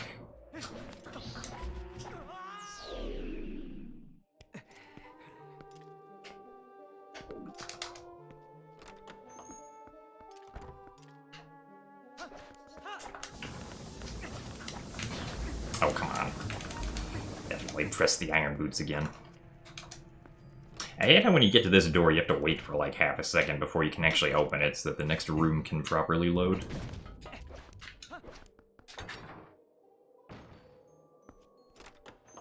Also, thank you for... Oh wait, I saw the word good and thought you said good luck. That's not what happened, though. Ah, that was really weird. I normally roll as human like there first.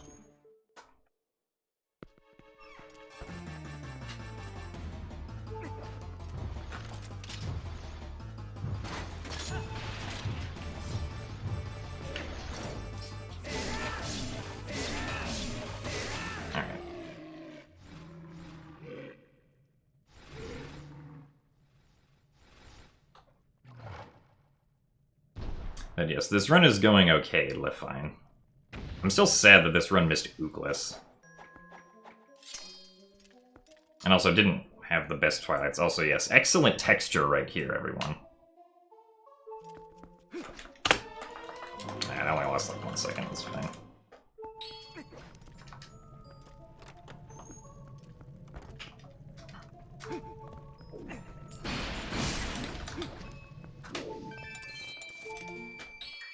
Why are we equipping Zora armor? That needs to stop. The second time that's happened.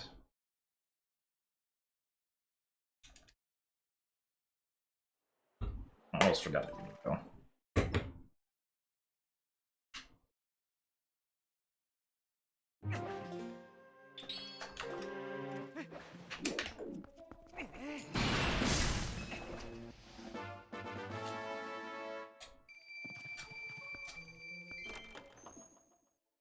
You don't want to equip Zora armor there, because then you'll die if you get shot with a fire arrow later.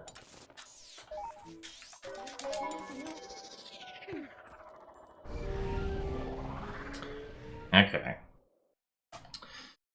Well, we survived this far. Let's see if we can keep surviving.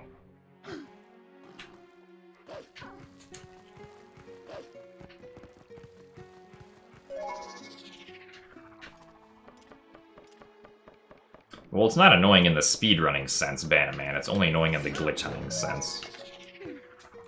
But it is something that we wish to keep looking for, which is kind of good because it spurs interest in trying to find things, at least when people have ideas. Right now, there aren't really any ideas for how to skip it.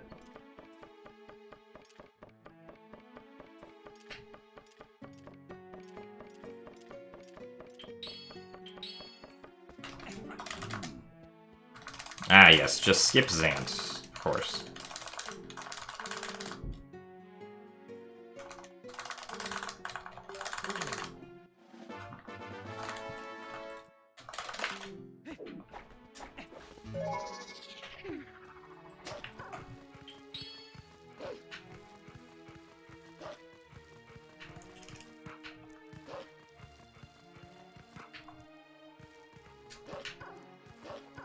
Ah, I can jump quickly there.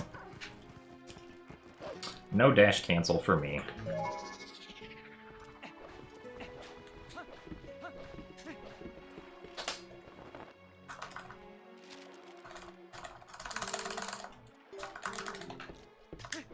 Oh, okay.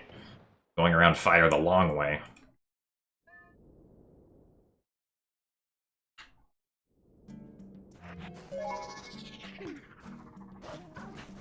Wolf Link generally runs faster than Human Link, yes.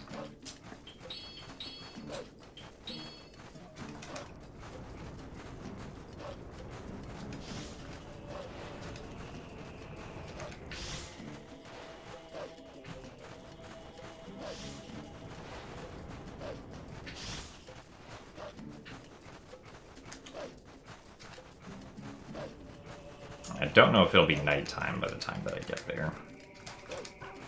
If it is, though, that's really good.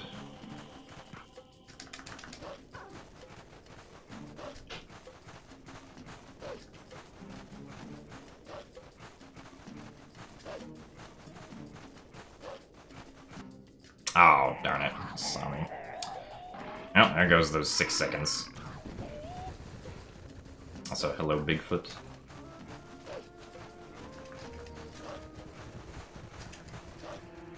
It's kind of annoying that that happens.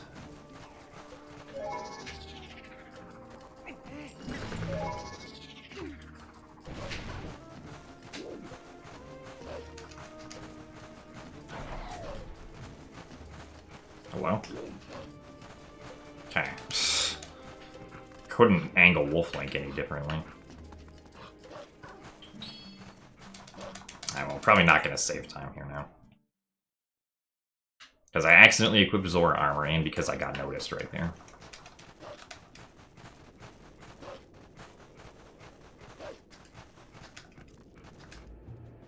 Well, yeah, Banaman, that's... Like, typically if you practice, you'll see improvement in things. Oh, good.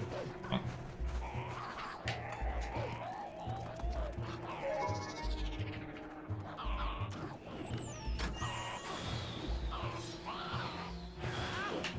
Oh, okay.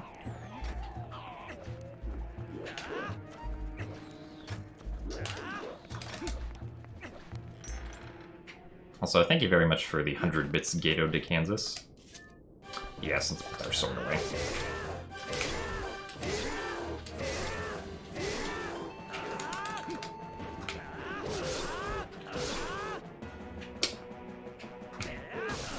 Yeah, that was slow.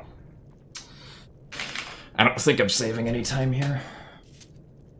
I'm pretty sure it's more than a minute from killing him to entering the dungeon.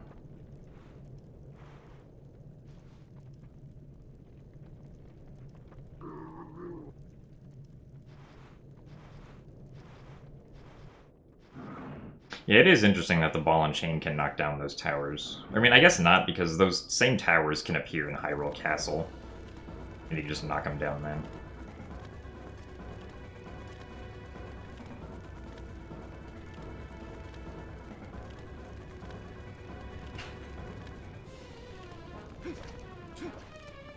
We never see them, though, because we don't go to the part of Hyrule Castle that has them.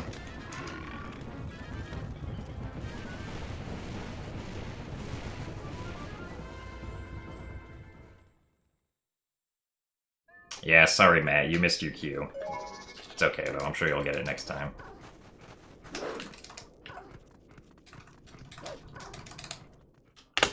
Yeah.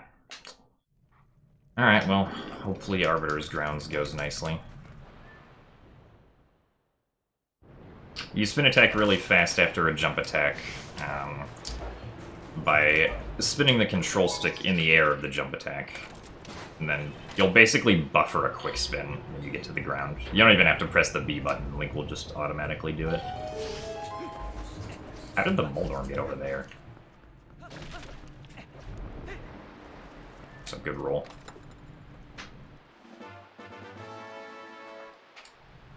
Also, yeah, King Goblin does kill you in one swing if he gets you.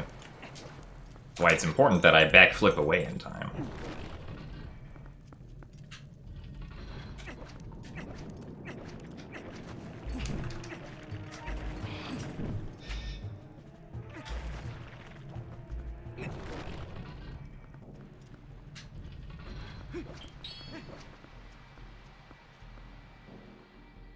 Well, yeah, if I want to do the 3D Zelda challenge, I'll have to relearn Breath of the Wild. I actually learned how to do Wind Bomb launches yesterday.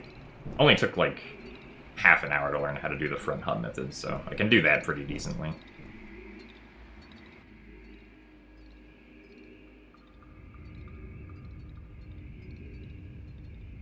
So hello, Jaden. Well, this run is ahead going into Arbiter's Grounds, which is new. And I'm hoping to keep it like this. No, I didn't learn bullet time bouncing. I didn't take really long to try and learn much. I was just like, hey, I probably should learn how to do wind bombs.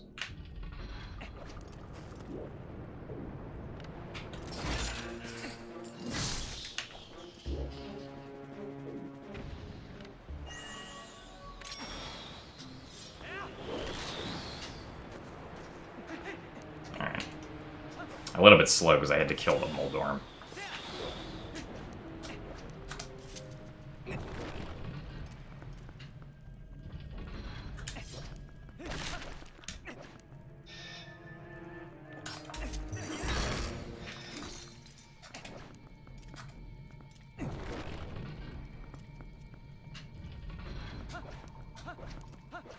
Yeah, you can do fishing rod duping to skip the gate. To skip the gate in TPHD. Did Link pick up the skull? Pretty sure he did.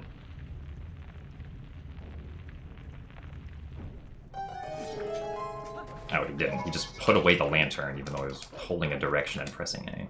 Okay.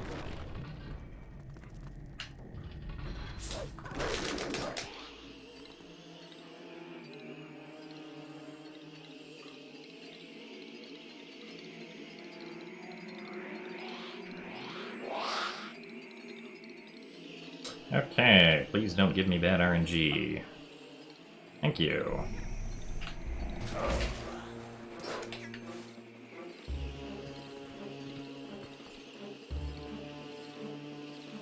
Okay, well this is bad RNG. I got 2 cycles instead of 1. It's also been a really long time since I've gotten the Poe near the door to be the one that I need to attack. We don't skip the gate because using fishing rod duping to skip the gate takes like half an hour, which is way too long.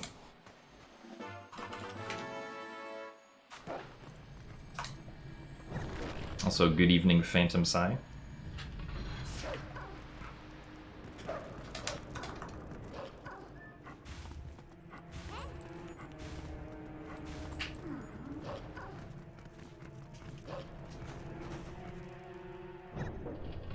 I need the post-scent to get the second and third pose. If I don't get the post-scent, then I can't dig to reveal the chain for the second Poe. Otherwise, you could just skip the first Poe by going to the second Poe right away. Right, because you need this scent that appears right here to come out. Hello, can we grab the chain?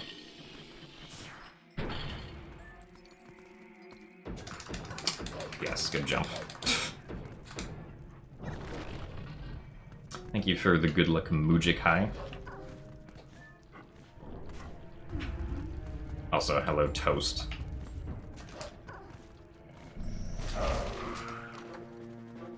I have to get rid of the bubble here. I also need to remember to get this red rupee. Nice. Yes. Really? There's like a 1 pixel line across that claw shot target that doesn't work. I hit it twice in a row. Excellent.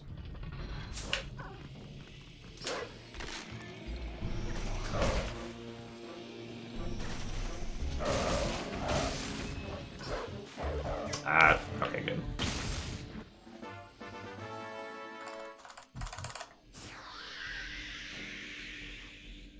It's significantly slower to skip the gate than to just get all, or to get the last 3 pose. Favorite companion in a Zelda game is easily Midna.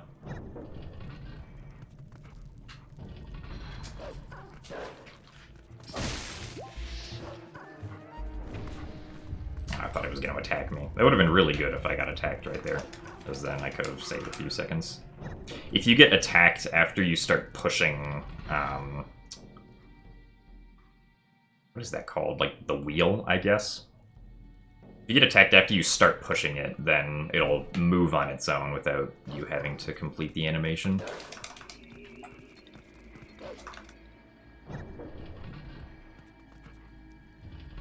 I can respect liking Fi more than Midna.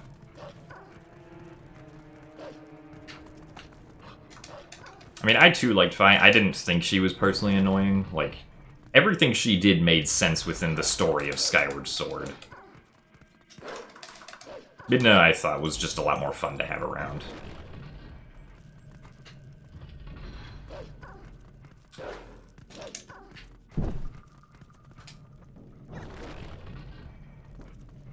Alright, Crystal Yoshi, well, thank you for the good luck. Alright. Excellent. That's the attack pattern we want.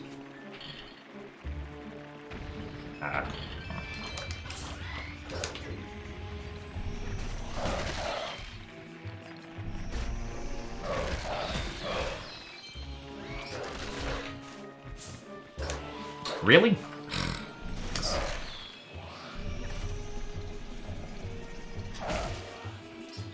This guy. Yeah, can the jump attack actually hit? Okay. Tried grabbing the chain. Alright, well, that was an unfortunate waste of time. I don't think Fi says Howard, unfortunately.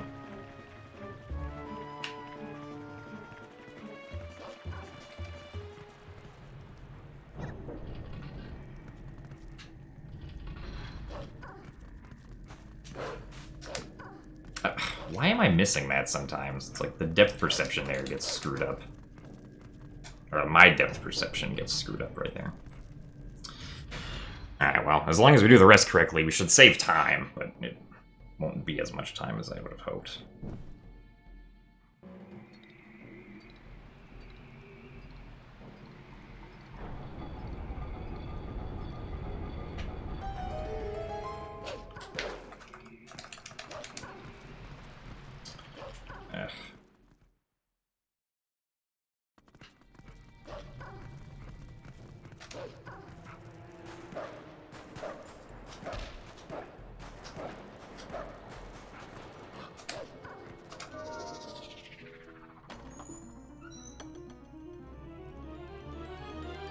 Thank you for the good luck, King Jarbo.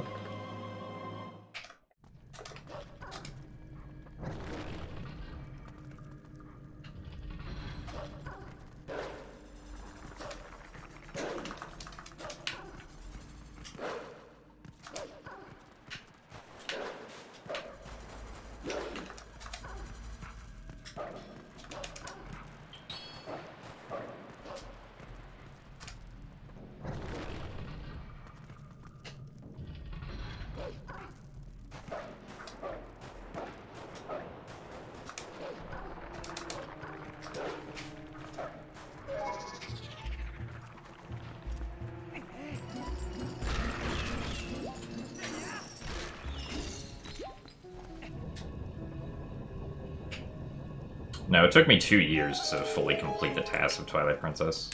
I mean, a more accurate measurement of time is that it took me about 400 hours of work, I would say, to complete it. If I had to guess, that seems about right.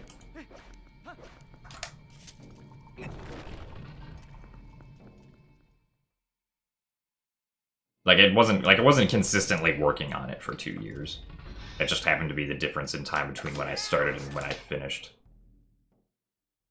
Thank you for the good luck, Raven Swords OP. I think that's what that name is. Or Raven Swords Sop.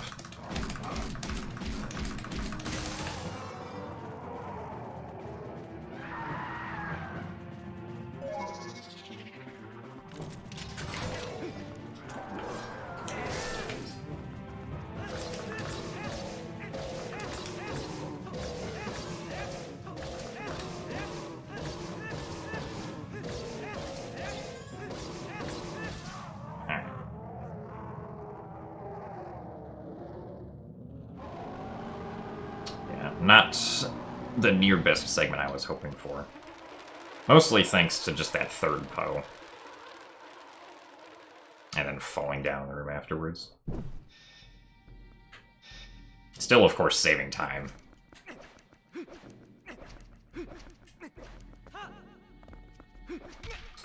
Why? Does Link not always roll right there?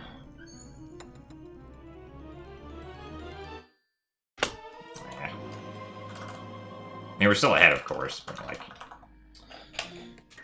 I'm not too pleased with the performance there.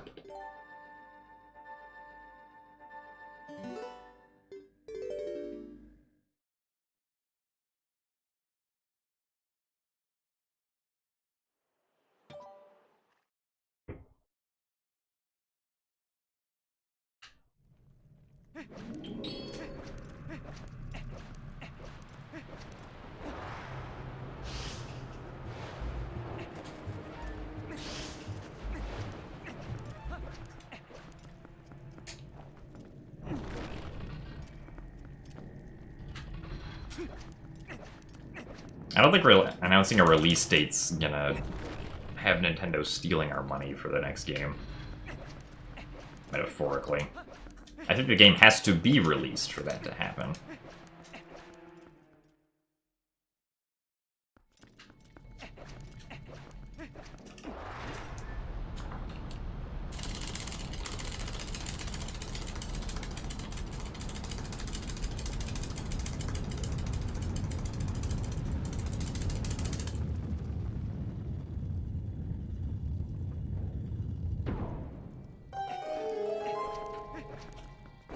I could see Nintendo just randomly announcing, like, the release date for the game like they did for Paper Mario. Or, I don't know, they might still be releasing information about Zelda games differently.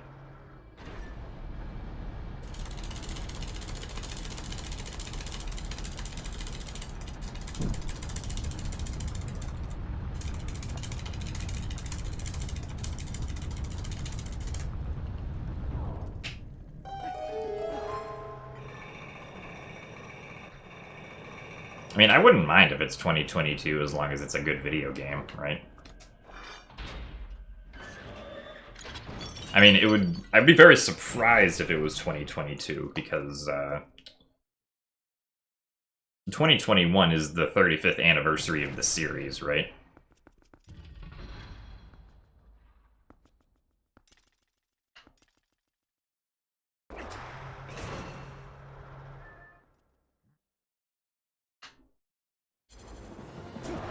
The original Legend of Zelda came out in 1986.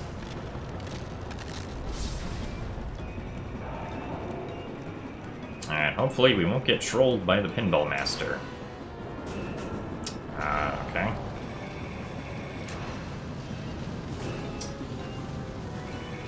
It'd be nice if I could actually see things and not get instantly... Really? We're doing this today? It's not even the third phase, or the third cycle. I can't get through. Okay, that was ridiculous. I've never had the second cycle be that bad before.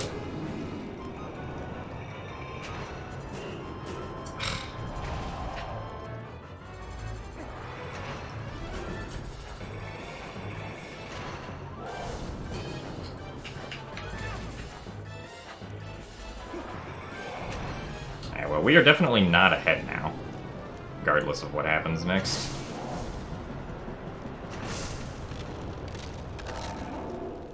Stallard. No, the run's not dead, but it's not a very good run now. Yeah, well, the only skeletons, or Stall Troopers, as they're called, which aren't RNG, are the row of 5 that appear right in front of his spy on the 3rd cycle. Also, thank you very much, Tricky, for the 3 months of Twitch Prime. Thank you very much.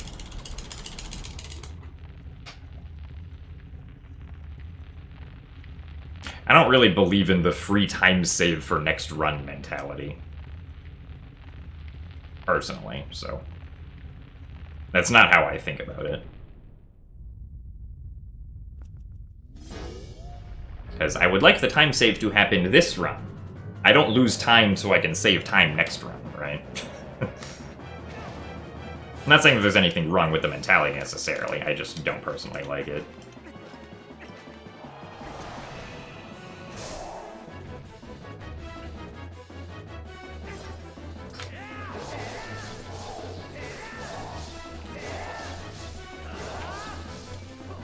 Nice. Also, thank you very much, Dr. Dragon, for the 2 months of Tier 1.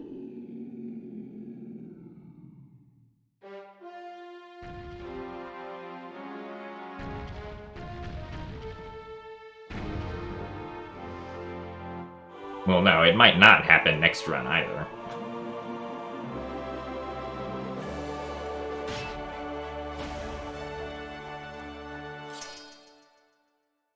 Oh, well, I'm glad you enjoy them, Dr. Dragon. That you found something you can be a part of. Am I actually not? Okay, I thought I wasted more time than this. But I guess somehow we're still ahead. Alright, well. This next segment pretty much entirely revolves around whether or not we get a good Arolfos fight.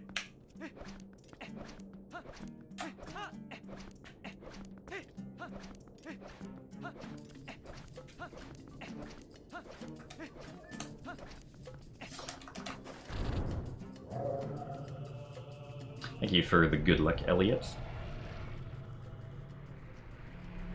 Well, no, it's not possible to get the heart container if you just use the spinner immediately.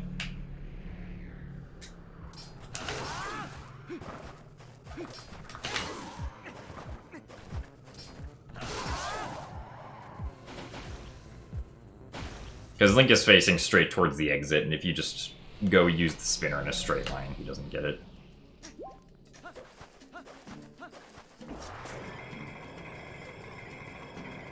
So I did still lose like 40 seconds on Stallard. I guess that was not enough to be behind, because I can still save 8 seconds over that segment.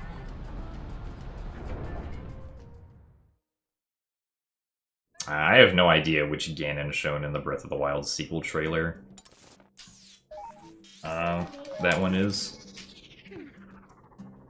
Thank you for the good luck, Black Spoon.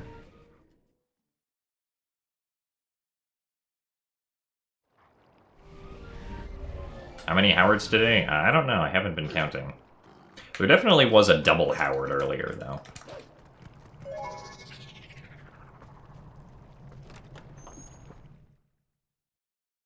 Well, there have been runs, Banaman, where I haven't, or like I missed PBing by like less than a second.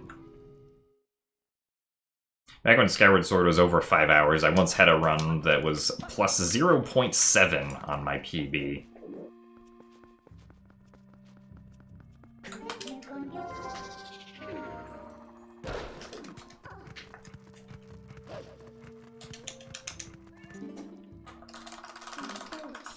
Oops, no.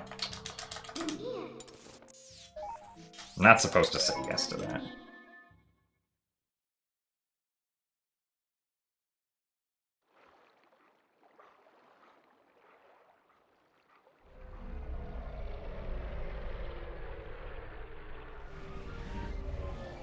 Yeah, you can still do Early City in the Sky.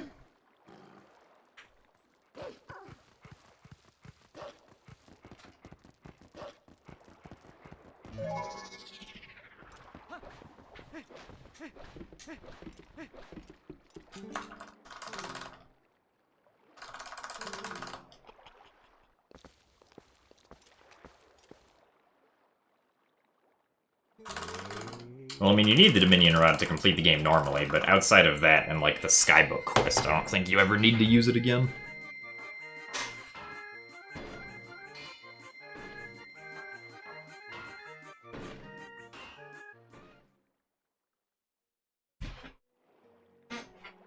Now, I'm pretty sure Miyamoto is still alive.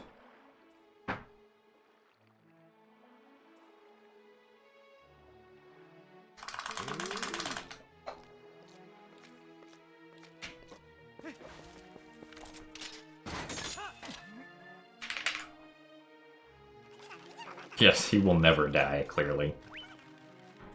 Also, yeah, to get the cannon out, you need to reject Midna's warping prompt, and instead just go to the map and warp to Lake Hylia directly from your map. You kind of have to pay attention carefully to see that, though, like in a run.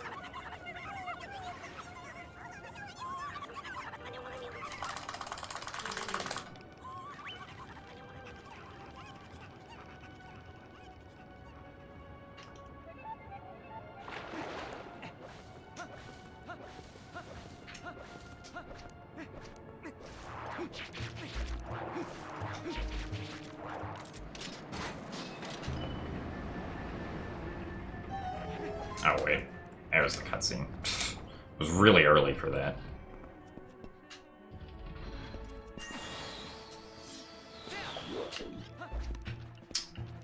Guy run at me.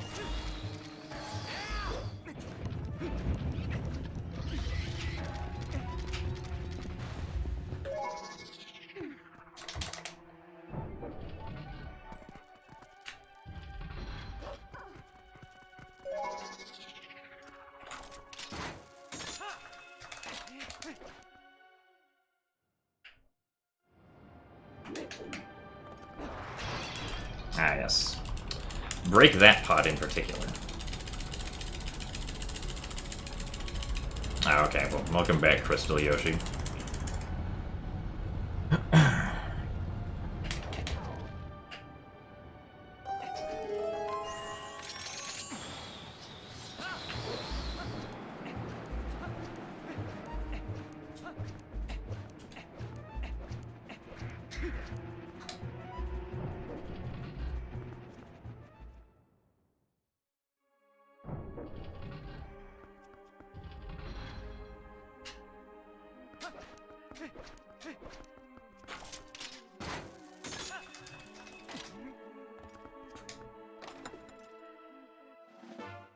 Well, yeah, because it's not obvious that's what you have to do, because, like, casually you would just think, oh yeah, we'll just take the Midna prompt. But then Midna's like, well, no, no, no, we have invisible Shad watching us.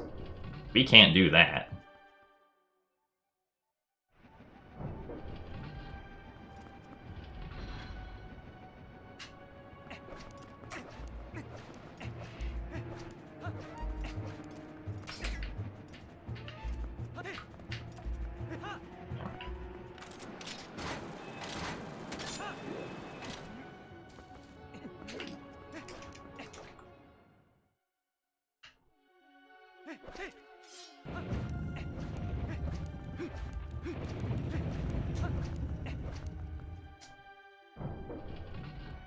How does Midna know what place things are supposed to be?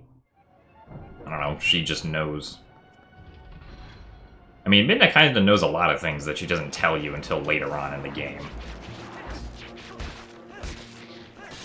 That was really bad.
Alright, let's see if we can get a good fight here for once. The fights here in my runs are always bad.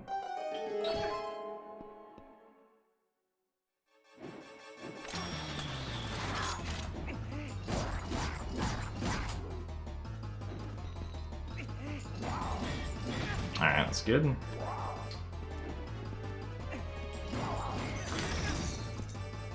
Okay, so yeah, next time I just need to... Alright. Hooray! No, I don't do a Rolfo skip, because a Rolfo skip is really dumb in HD, since, if I want to do a Rolfo skip, I would have to turn off the gyro controls, which wastes time.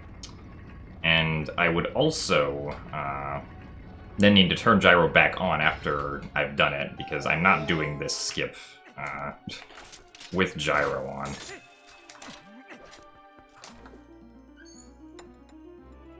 Yes, the ball and chain can do damage to him. What a surprise.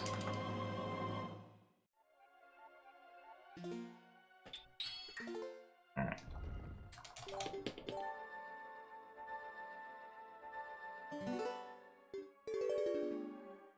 Well, the problem with gyro is that you can't be extremely precise with gyro, right? Like, the gyro is always going to, like, meander around a little bit because you can't ever keep the controller perfectly still unless you, like, lie it down on a surface. So... like, what I could technically do is I could, like, put the gamepad down on the table and then maneuver just with the control stick, but that's...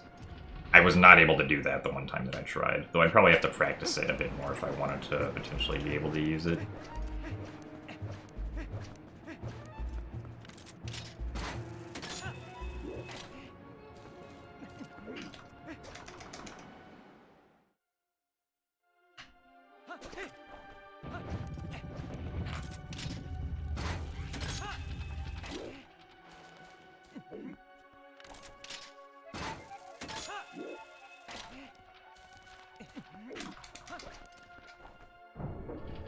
Military-grade speedrunner, yeah.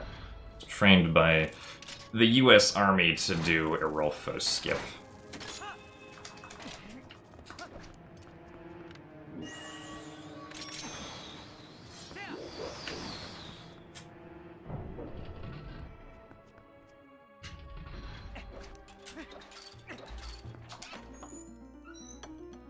I have no idea how many hours I have in TPHD. I could actually check if enough people want me to see.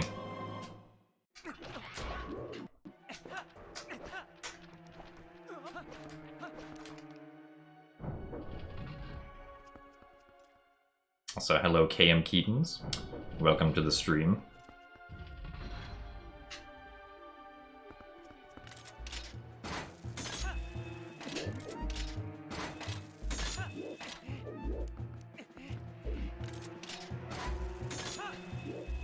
No two-handed grabs.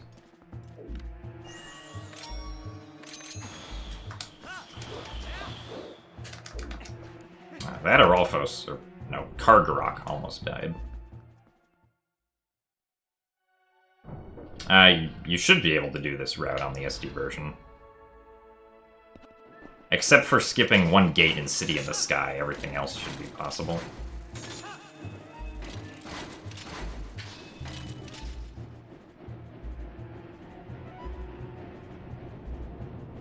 I missed a small chest. Oh no. Whatever am I going to do without the small chest?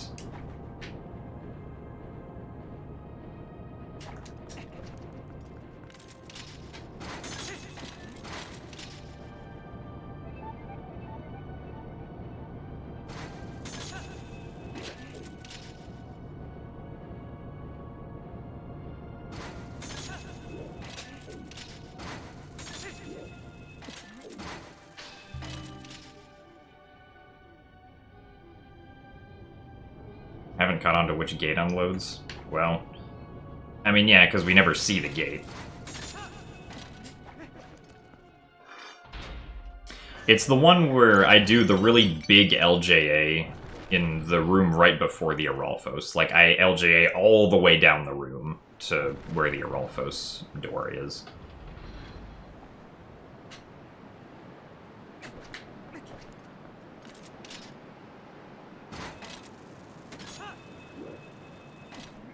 Good rub shot.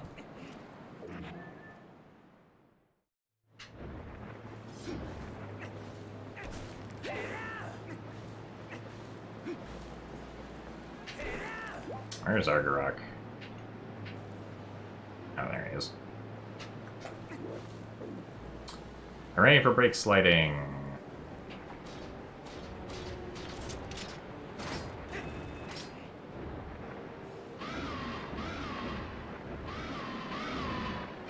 LJA stands for long jump attack.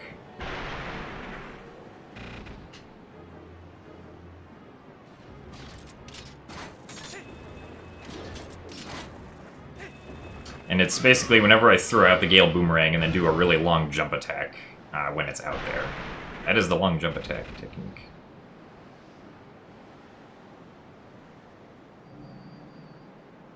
Also, thank you for the good luck of that, Temmie.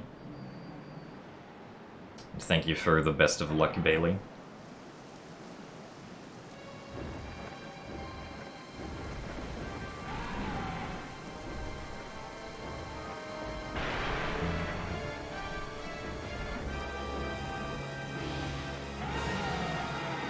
No, the boomerang doesn't need to be out of bounds. It needs to be over a void.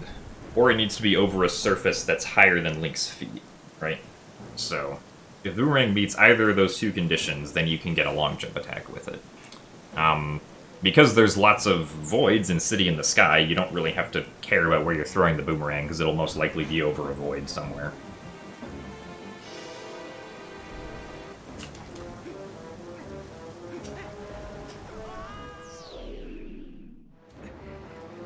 Yes, Link does get heavier when he puts on the iron boots. Very realistic.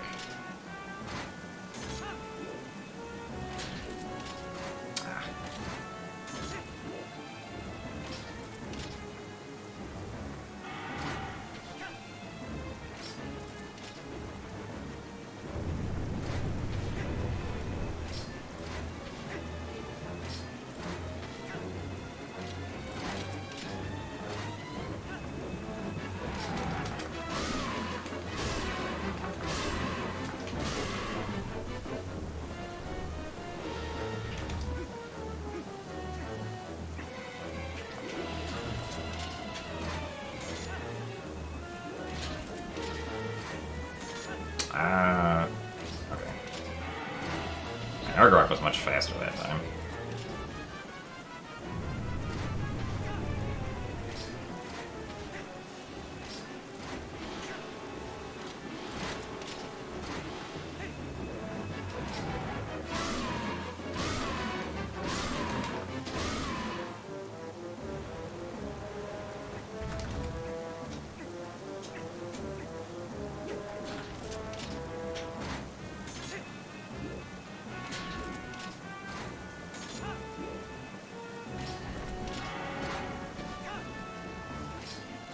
One. 2. 3.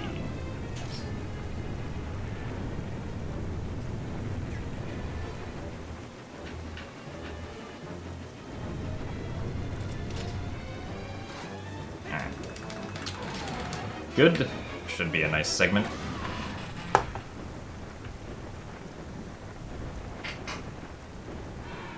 We can keep on hitting mini-bosses or like some specific enemies if we get them in what's called a stun lock. Basically, like enemies will get stunned by certain parts of Link's attack, and then the developers imagine that like players will just be spamming the B button most likely, so then the attack combination will actually finish with like a final hit of the combo.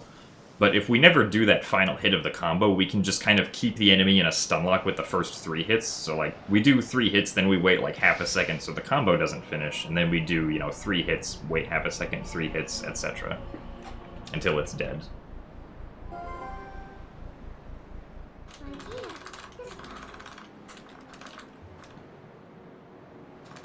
Yeah, you can do Death Sword skip in HD. I just don't do it.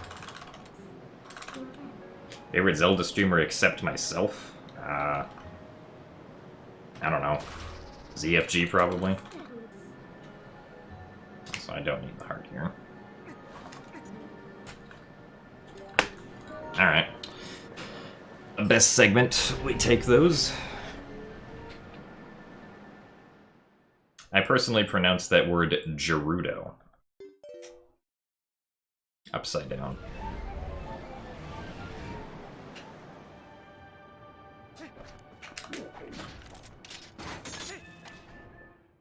I mean, the correct pronunciation, at least based on Breath of the Wild, is Gerudo, but I don't know. I never understood why people, like, get so angry about that. Like, I don't know. Right? Like, some people pronounce Fi as Fi, and some people pronounce Fi as Fi, which I think is fine. Like, I don't get into a tizzy over other people's pronunciations of fictional video game things that originally never had pronunciations to begin with, at least that were stated in game. Nice. No. Hello? Okay, there we go. Nice. I like kept on double tapping the minus button.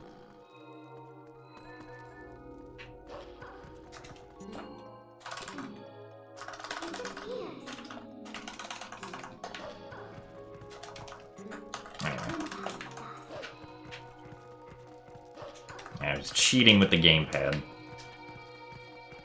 Can't believe I would do this.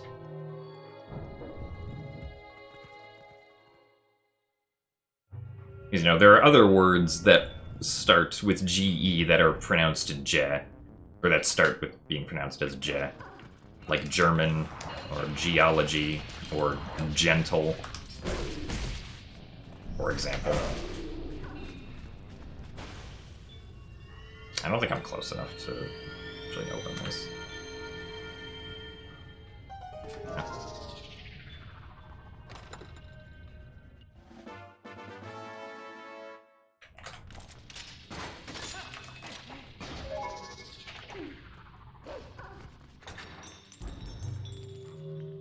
Least favorite Zelda game. I mean, generally the one that I didn't enjoy. Like, out of the main 3D Zelda games, the one that I didn't enjoy the most was probably Majora's, it was Majora's Mask, but like there are other Zelda games that I haven't played for a really long time that I don't think I would place below Majora's Mask, like Phantom Hourglass. What?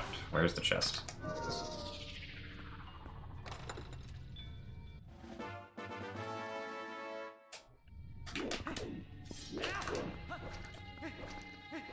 Like, in the Twilight Princess Elusive Glitches video that I made, like, there are probably at least 100 comments of people being like, it's pronounced Gerudo, get it right, nerd, or like something like that.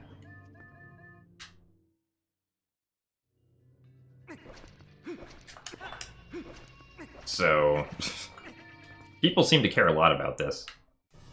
Joke's on them, though. Them commenting gives people more exposure to the video, which means that more people are going to hear my pronunciation of the word. Oh, nice.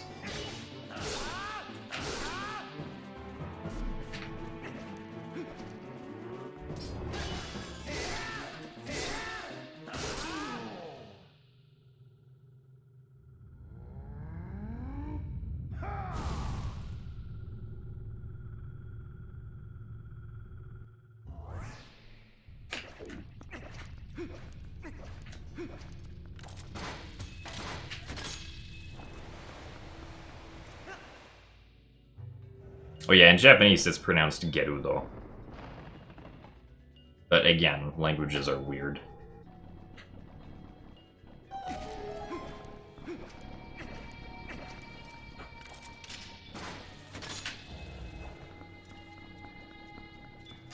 Again, this is a fictional place in a fictional world in which most people were not exposed to the Japanese pronunciation and would not have been able to read it, even if they had been exposed to it.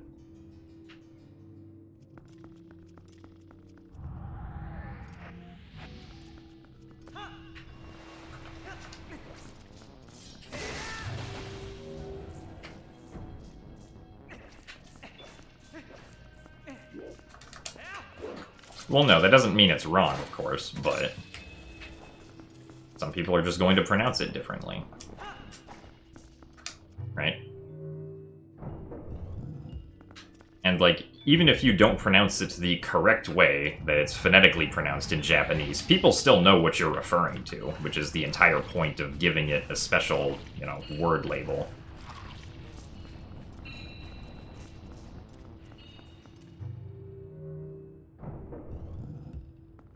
I think Spirit Tracks is a good game.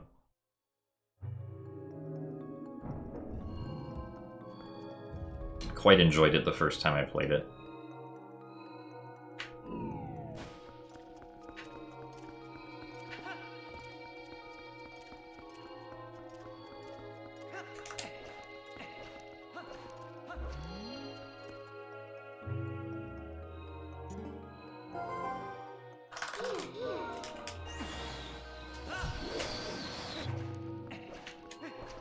Also, hey Aviara, thank you very much for the 29 months, and for the good luck. I will do my best to do fast. Going fast in this room, though, can be a thing that doesn't really work out sometimes.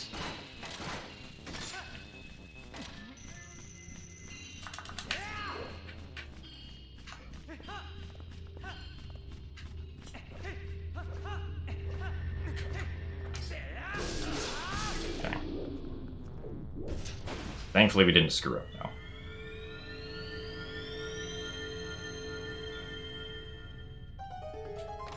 I probably would not run Spirit Tracks or Phantom Hourglass just if they were remade. I'd be kind of surprised if they got remade, though.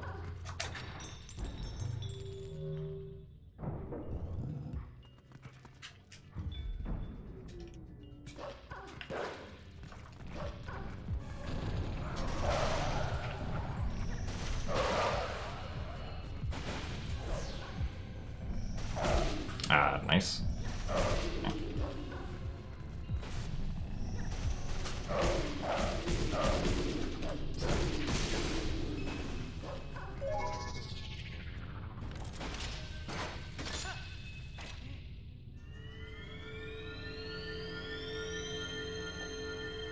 It's pronounced George's Gorge. Yes.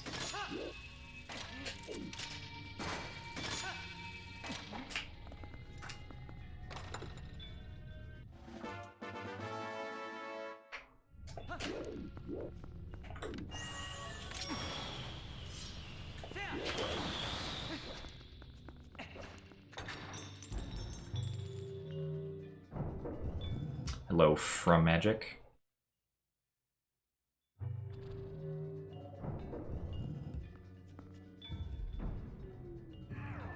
I just happened to be in a better position for LJing, for doing the LJA versus claw shotting. If I was like right up against the edge, then I could have used the claw shot.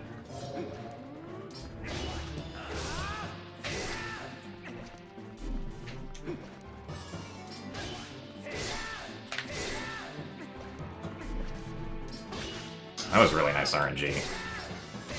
From Mr. Xanthead. Or Mr. Phantom Xant, not Xanthead. Well, the last two segments of this run went pretty well. I think I'm losing a little bit of time on this segment, but that's fine because this segment was the best in my PB. RNG. Yeah, start pronouncing it RNG.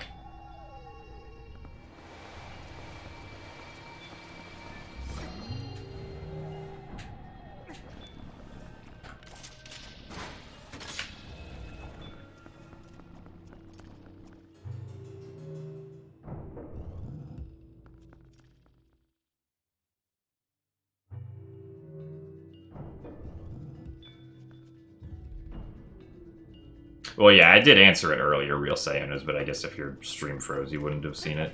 Basically, I just described how there are certain parts of Link's attack that won't be like a finishing combo for enemies. Also nice. So by only doing those parts of the attacks, the enemy is never broken out of its stun, because you just keep on using attacks that are only meant to stun the enemy temporarily. That's why you can do that on some enemies. It doesn't work on all enemies, of course, just some of them.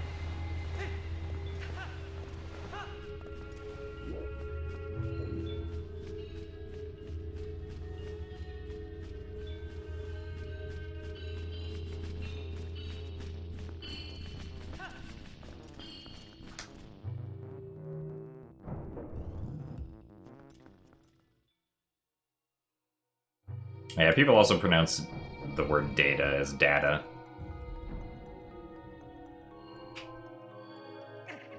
I say data, personally.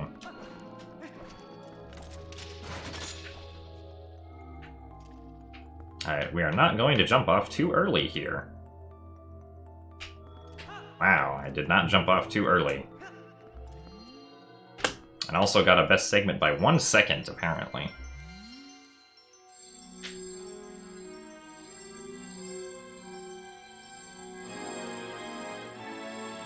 The reason I saved time here is because I got really lucky with the Phantom Zant RNG.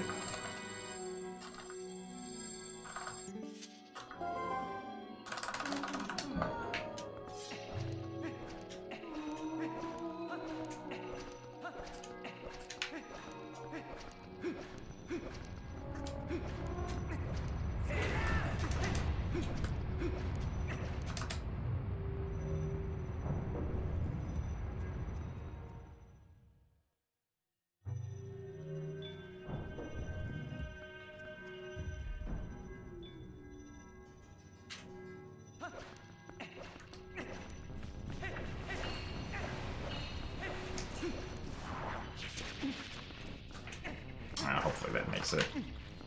Okay.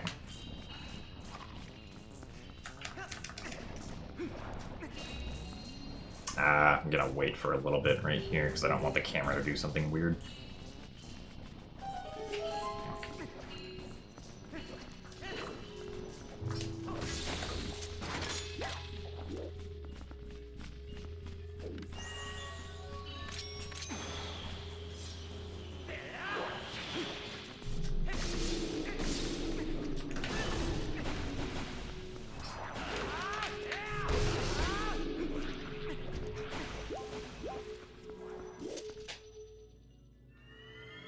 No, Linkus is Swedish.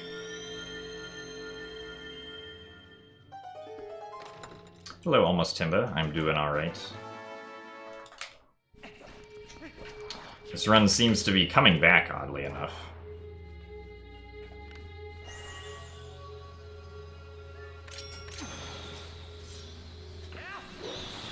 Okay, well, that was almost too late, but thankfully I didn't fall all the way down.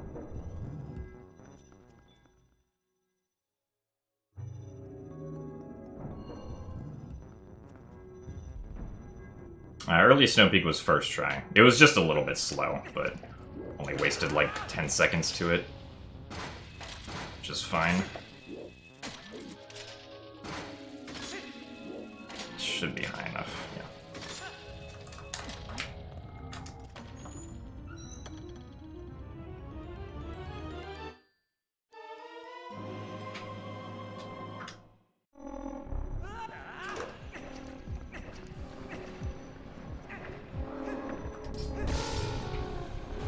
Ah, seriously.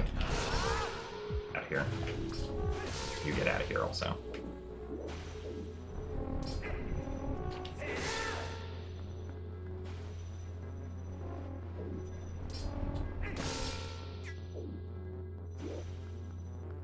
That should be it for the card rocks.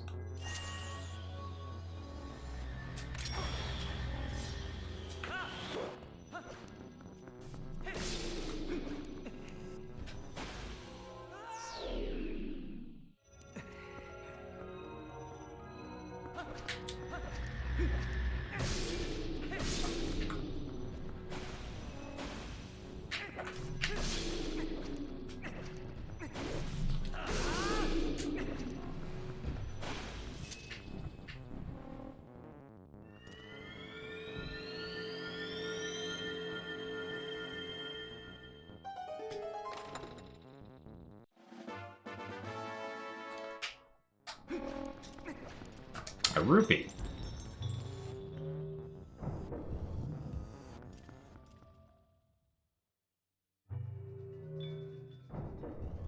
Alright, Blimmo. Well, I hope you sleep well.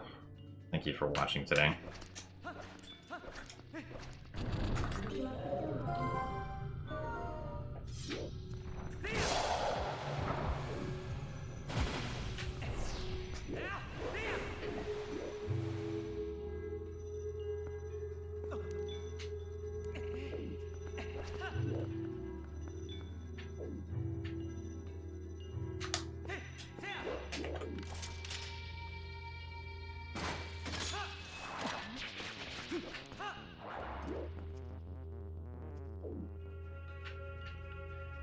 Did I get every chest? No. Why, should I go back and get every chest now? Is that a requirement for the any percent run?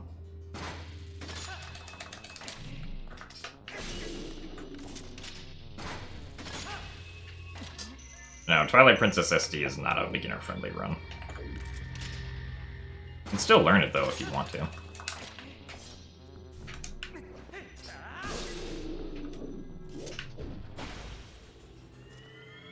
Yeah, let's switch to an all dungeons run, how about? Well, computer science definitely helps when understanding, like, what video games are doing. Let's not fall off that.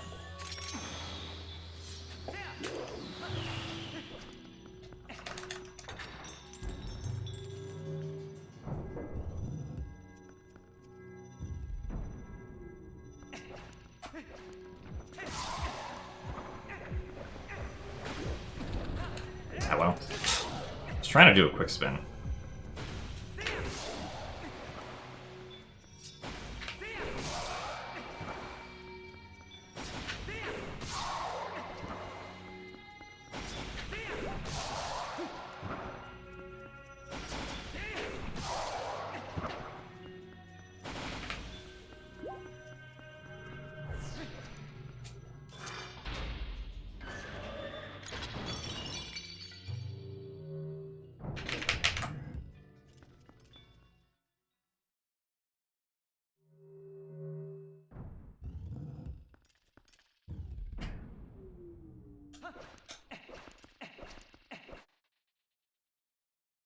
I mean, I completed the Twilight Princess tasks and was starting it before I was even in college. Like, I started it my senior year of high school.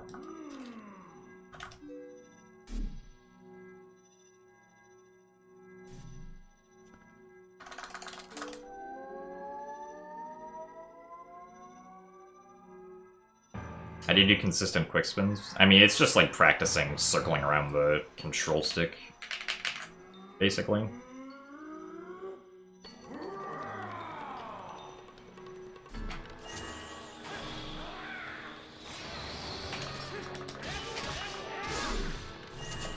Alright, that's good. Oh, come on. You jumped really far away at the end there. This is the important one.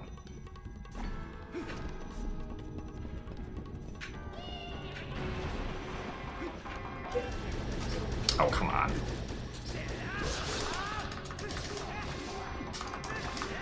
Alright, good. Got bad RNG with how many cycles Zant decided to teleport away with. Ideally, Zant would start attacking me at 3, but he took till 4.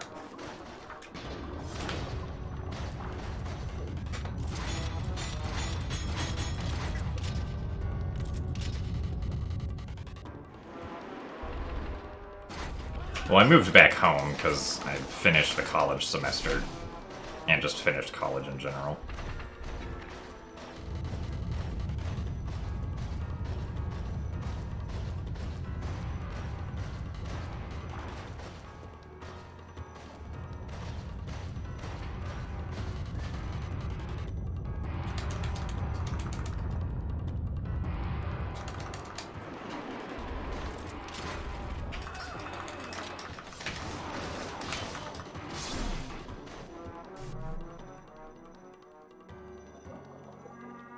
Terribly accurate shark. Oh, come on.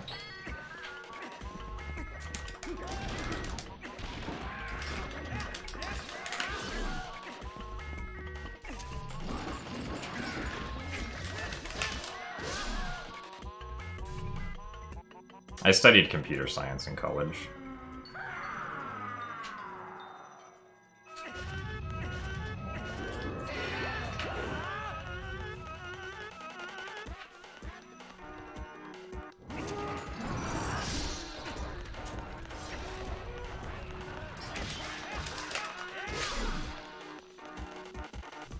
No, yeah, I liked it. At least it was interesting most of the time. It got kind of boring when I got to, like, the higher level classes. At least the required ones. Database design was not particularly exciting. Not that there's anything bad with it, but it was, like, just not my thing.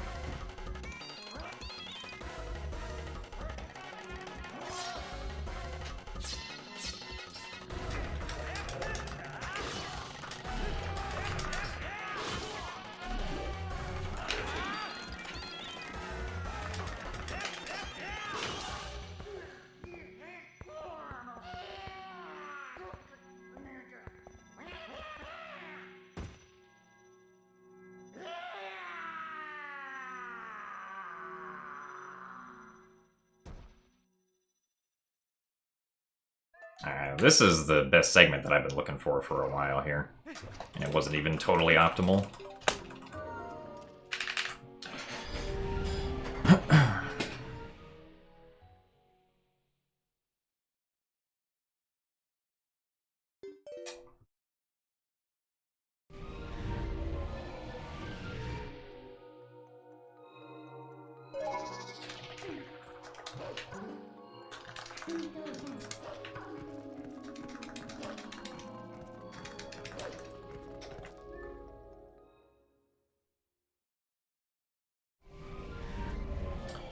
Alright.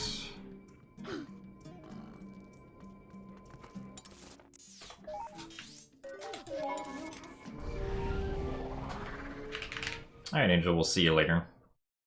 Thank you for watching today.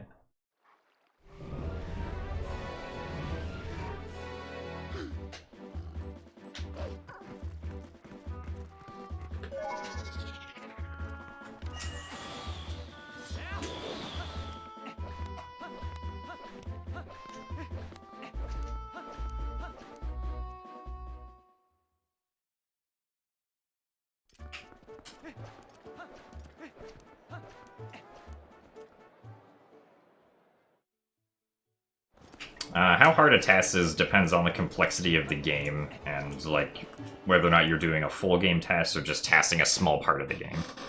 Like, right, like, some parts of Twilight Princess are easy. Most of it was not easy, but, like, you know, going through cutscenes or going through text is pretty easy. If there isn't any complicated movement, it's typically just, you know, get the straightest line possible between all the geometric points that you need to hit in the run.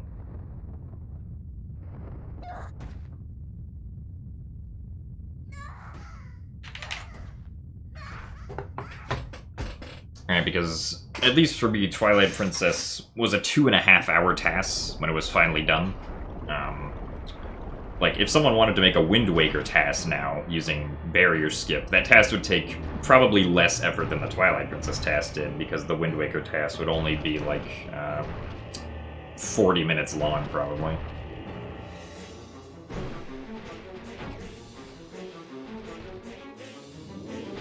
I'll see. And now Midna's gonna help us do barrier skip. SD stands for Standard Definition. In the speedrunning community, at least. I don't think SD is used as an abbreviation for, like, other parts of the electronics world. Well, yes, okay. Aside from tasking the act run loading, but once that's figured out, then the tasks should come together. In hopefully not too long.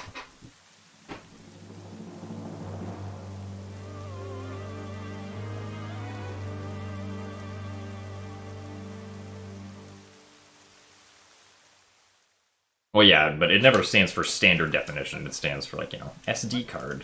Or I guess also Suicide and Smash Bros.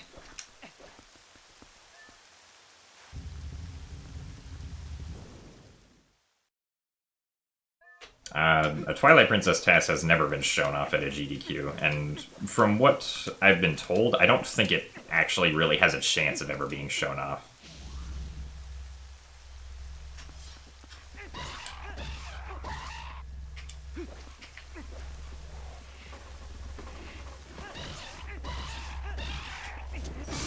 Nice.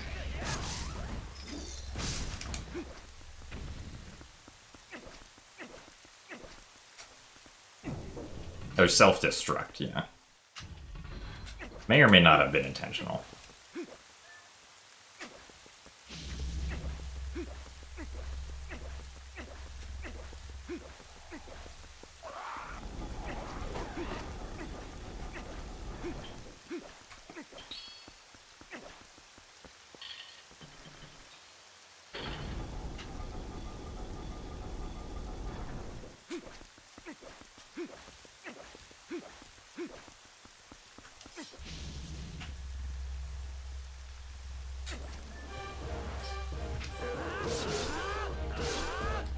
Ah.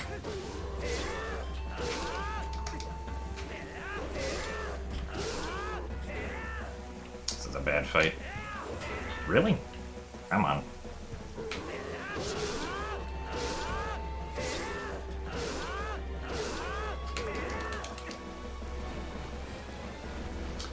Oh well.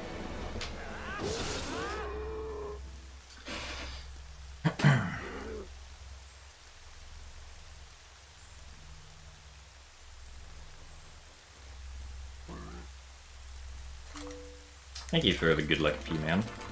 And good afternoon, Pedro Sands. Also, thank you very much, Lurking Adam, for the 2 months of Twitch Prime. Thank you very much for the support.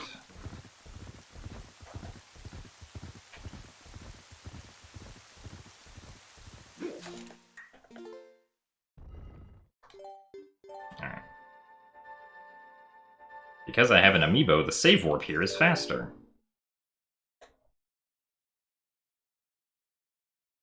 By like 1 second.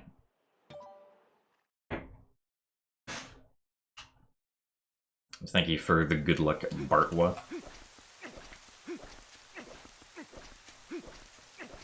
I remember tasking this section after the save warp in the original Twilight Princess. This section was pretty easy to task because it was just rolling.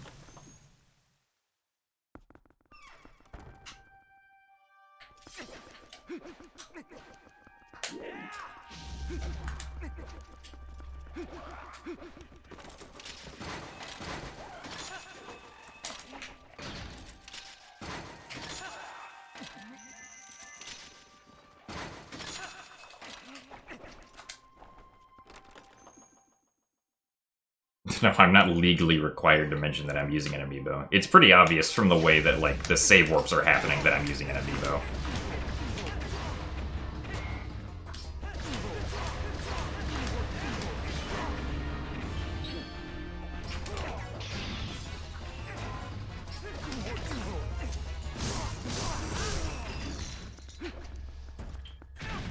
Nice. And thank you very much, Kiki, for the Tier 1 subscription.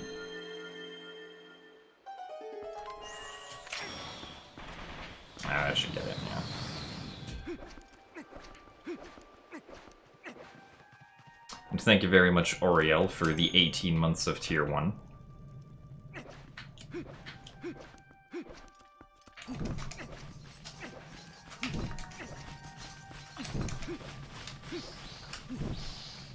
Also, thank you, Medtrax DJ, for the 3 months of Tier 1. Congratulations on the yellow badge. And thank you, Vestink, for the 10 rupees and the good luck. Also, yeah, when you submit to the leaderboards, you just say that you used an amiibo.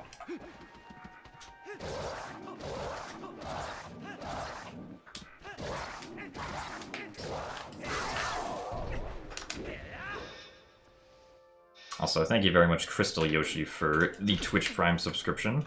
I did not mean to do that, bonk.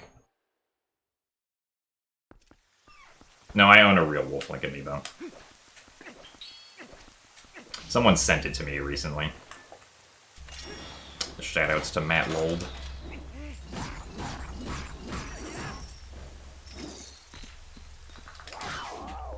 That was a bit of a slow fight.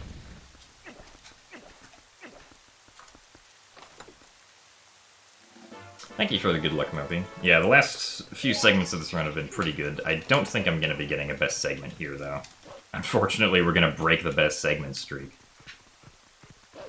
Because the King Bulblin 4 fight that I had was bad. Also, thank you very much, Yellow Ninja, for the Twitch Prime subscription.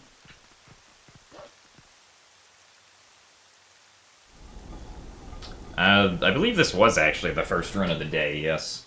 Because I've been streaming for 3 hours and 9 minutes. Or recording for 3 hours and 9 minutes. No, I've been streaming for 3 hours and 11 minutes, so yes.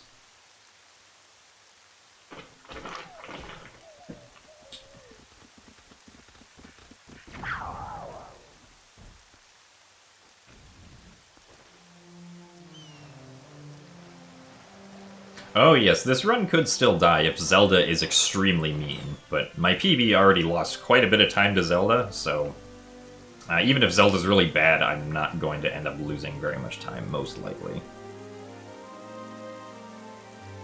Thank you very much, Soul Eater 666 for the Tier 1 subscription. Nice. Okay, so that does not work. Tested a small theory I had about holding the control stick during that cutscene. Yes, we'll never see that group of people again.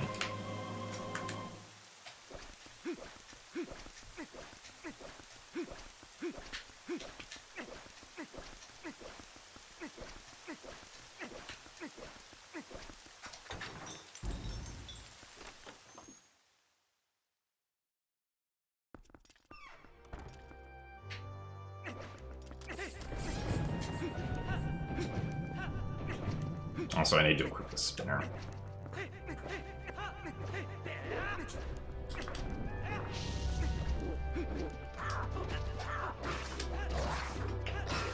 Oh, come on. Seriously? Alright. Sure.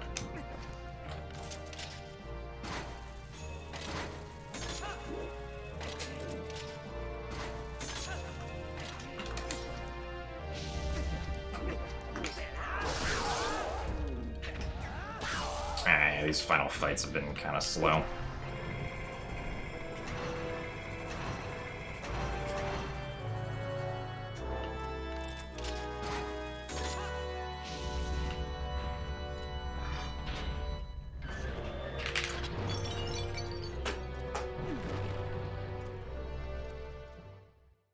So there's still definitely a best segment that I can squeeze out of there.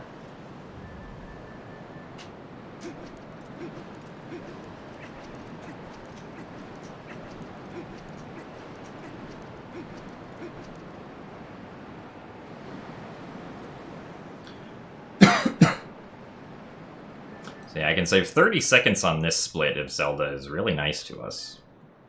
Even if Zelda wastes 30 seconds, we'll still be okay.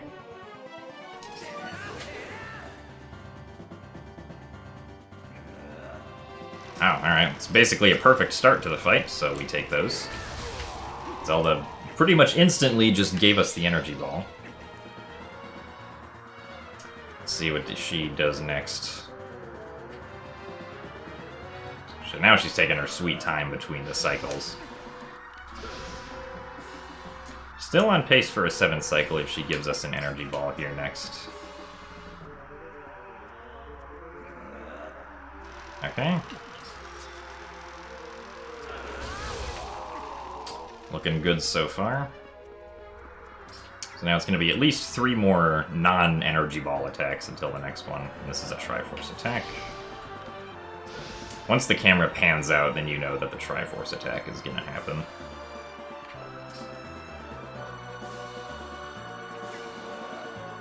Another Triforce attack.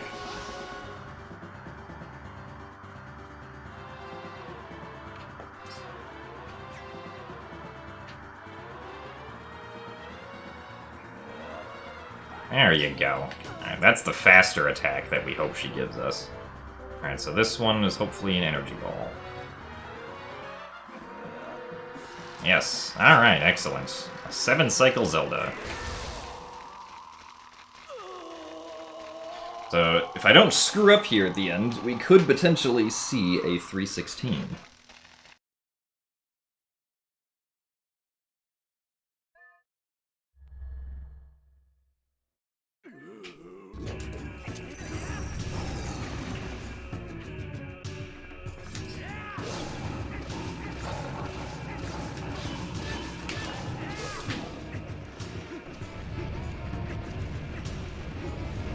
Ouch.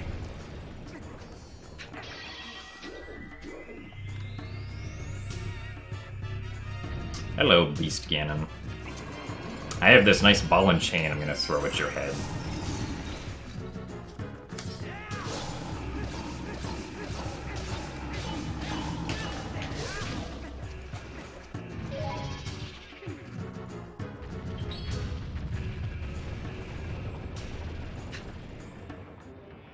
Alright, so we did damage to him in such a way that this last cycle should be fast. I just have to bite him as Wolf Link and he's gonna go down.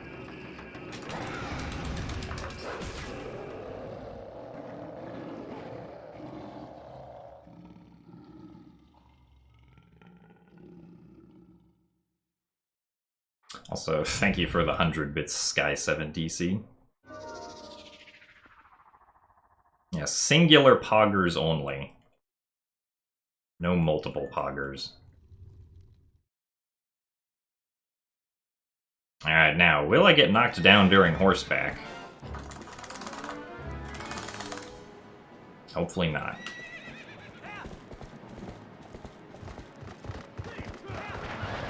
Okay, good.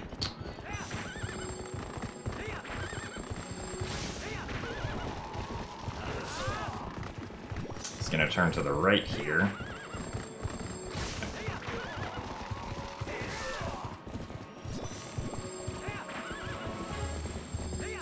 Alright, very good.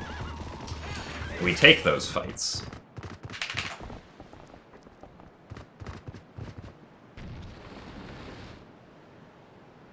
So yes, unless I catastrophically screw up right here, this is gonna be a new record.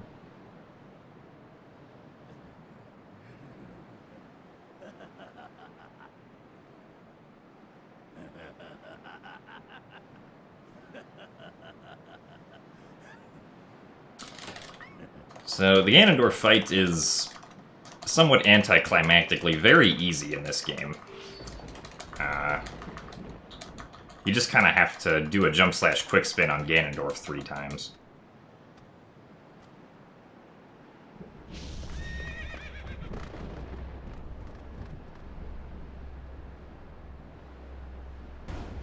Gotta wait for the text to go away first, because Link can't move when there's text on screen. There you go. That's 1. That's 2. And that's 3. And of course we need to equip the Iron Boots for another best segment at the end of the run. Because Zelda was nice. Alrighty. 5 out of my last 6 segments for this run were all best segments. Amazing. Also, thank you very much, Sonic Mist, for the resubscription. I unfortunately missed how many months it was because chat was going too fast. And thank you for the 200 rupees, Bean Seller.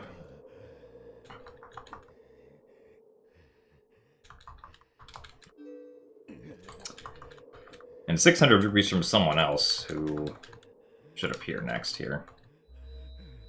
Yeah, thank you very much, the Itchy Eagle, for the 600 bits. Thank you very much, Rionix, for the 200 bits. Oh man, did we, Fino? That's amazing. What did you get, Fino?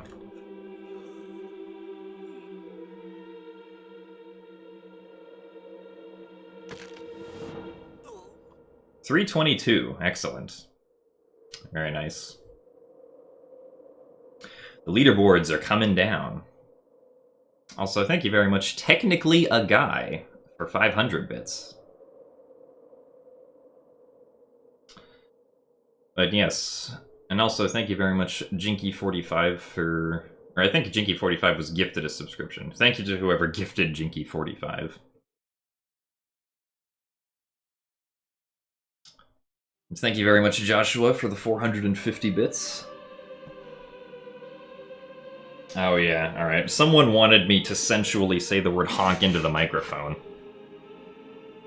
Honk. So there we go. Thank you very much, Aviara, for the 500 bits as well.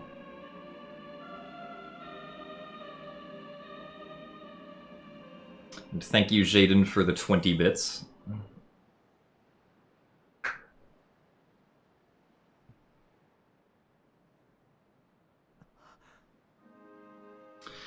Now we get to witness Link run with his iron boots so he gets in his leg strength. Thank you very much, Baker Bro, for the 500 bits as well. Thank you for the 50 PogChamp bits, Sand Smash, and for the 50 bits as well, Vistink.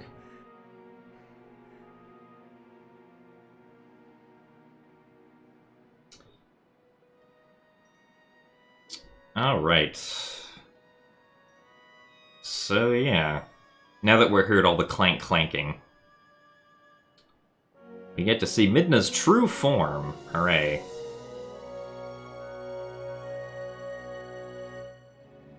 The world record text gets updated when I manually update it.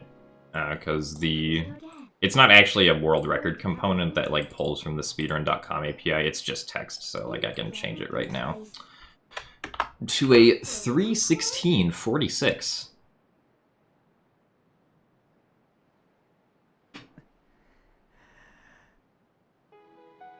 It's the new sub-sound. No, I unfortunately don't like doing alert sounds. Because I find that sometimes they or like when I initially tried them, they were very distracting when I was trying to run the game, I found, so. Unfortunately, no. I'm sorry.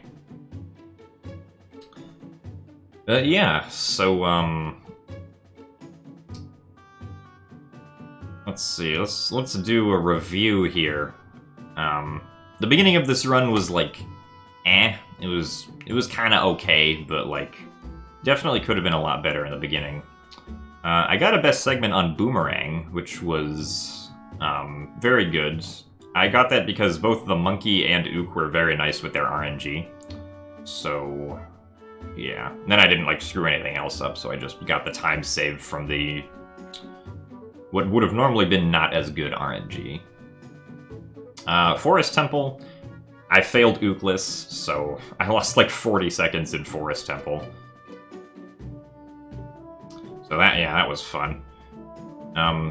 I forgot to split for Elden Vessel, but I think I lost like 5 seconds. I lost a little bit of time through like Linnea and Zor Armor, but that was to be expected because my splits there were very good in my PB. And then I didn't lose 50 seconds to Bow, which was very nice. Overall, like the RNG in this run was like really good.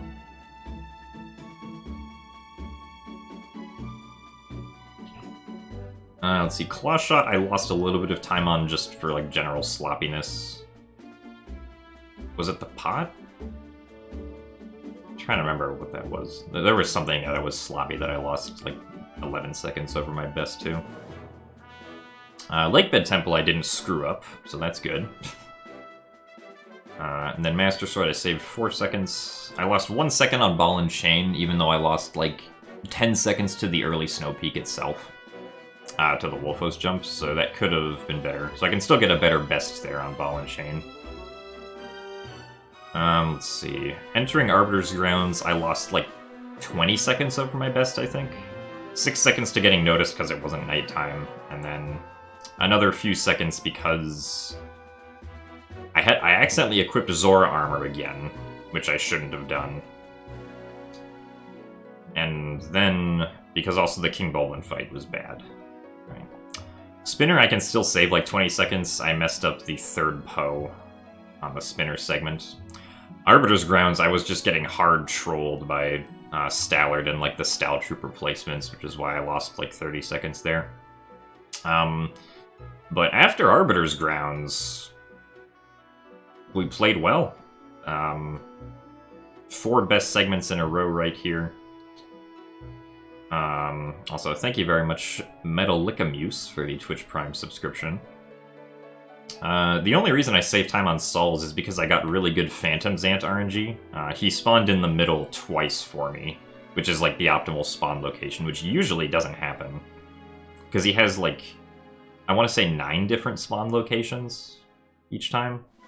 So, that was very good.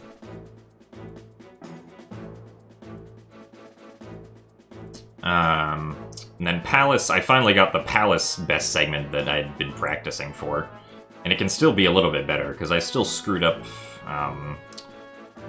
little things here and there that I can save like 5 seconds for.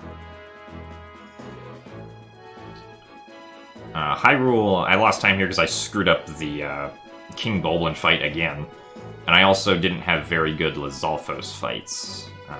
Ascending the stairs. The one that was in, like, the middle hallway was fine, but not the ones ascending the stairs.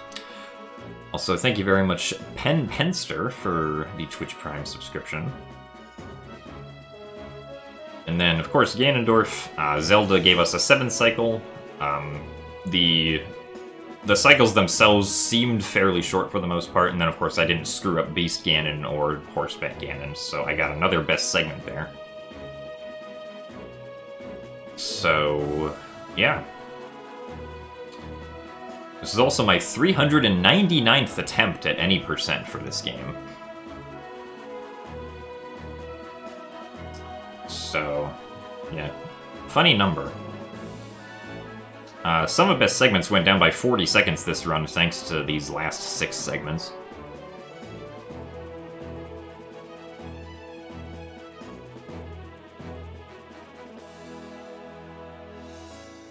But, yeah. If I do continue running this, we're definitely not going to save very much time at the end of the run here, so... I definitely better be ahead by the time Arbiter's Grounds finishes. Overall, I can still save, like... I want to say a minute in Arbiter's Grounds I can still save. No, I play on an HD monitor. I've always played on an HD monitor, so I'm used to it.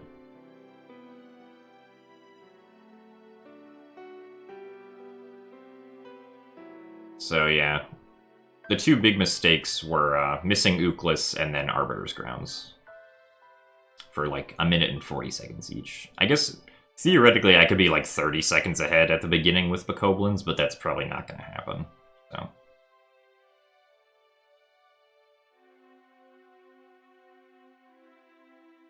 Yeah, so let's see. 2:19:31 to 3:16:46, so that's 27 minutes and 15 seconds. Or, excuse me, no, not 27. 57 minutes and 16 seconds from Arbiter's Grounds to the end. Which is pretty good, I think. Am I gonna run this at GDQ? Well, I submitted this game to GDQ, but there's no guarantee that it's gonna get in. The GDQ games list will be released on June 6th, so we may or may not get it in on that date.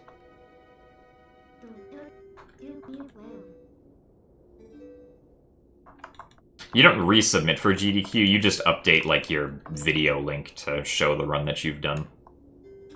So like once I upload this to YouTube, I'll just go to my submission and change the video link to this new one. Well, GDQ has been postponed until August, so if the live event does happen, it'll happen in August, from August 16th to 23rd. If we're still in the coronavirus situation by then, which I feel like we probably will be, then the event is going to move to be, or this is me assuming, I assume the event will move to be fully online, if I had to guess. That's just my guess, though, but that seems the most logical decision, because they can't really delay it more without it probably, like, interfering with, like, AGDQ planning or something, I assume.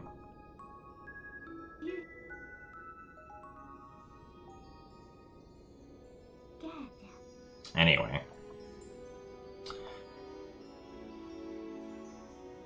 I guess that is a question. Do we want to...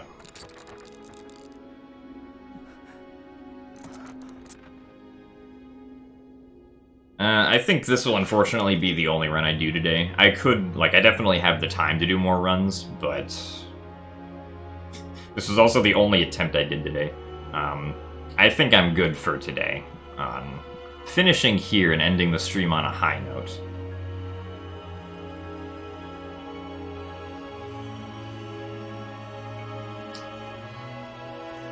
So, yeah.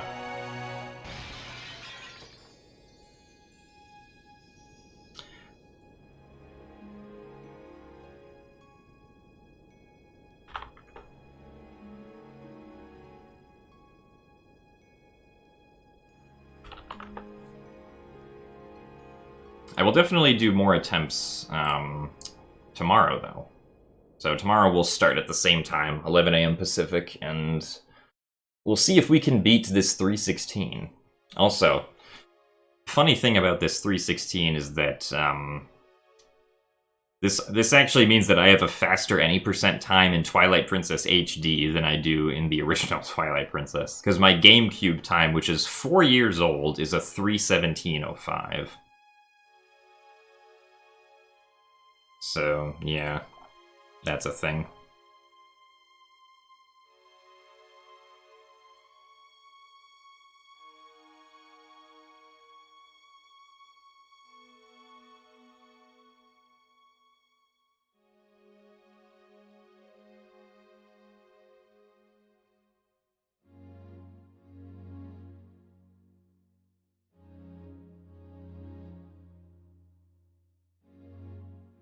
Anyway,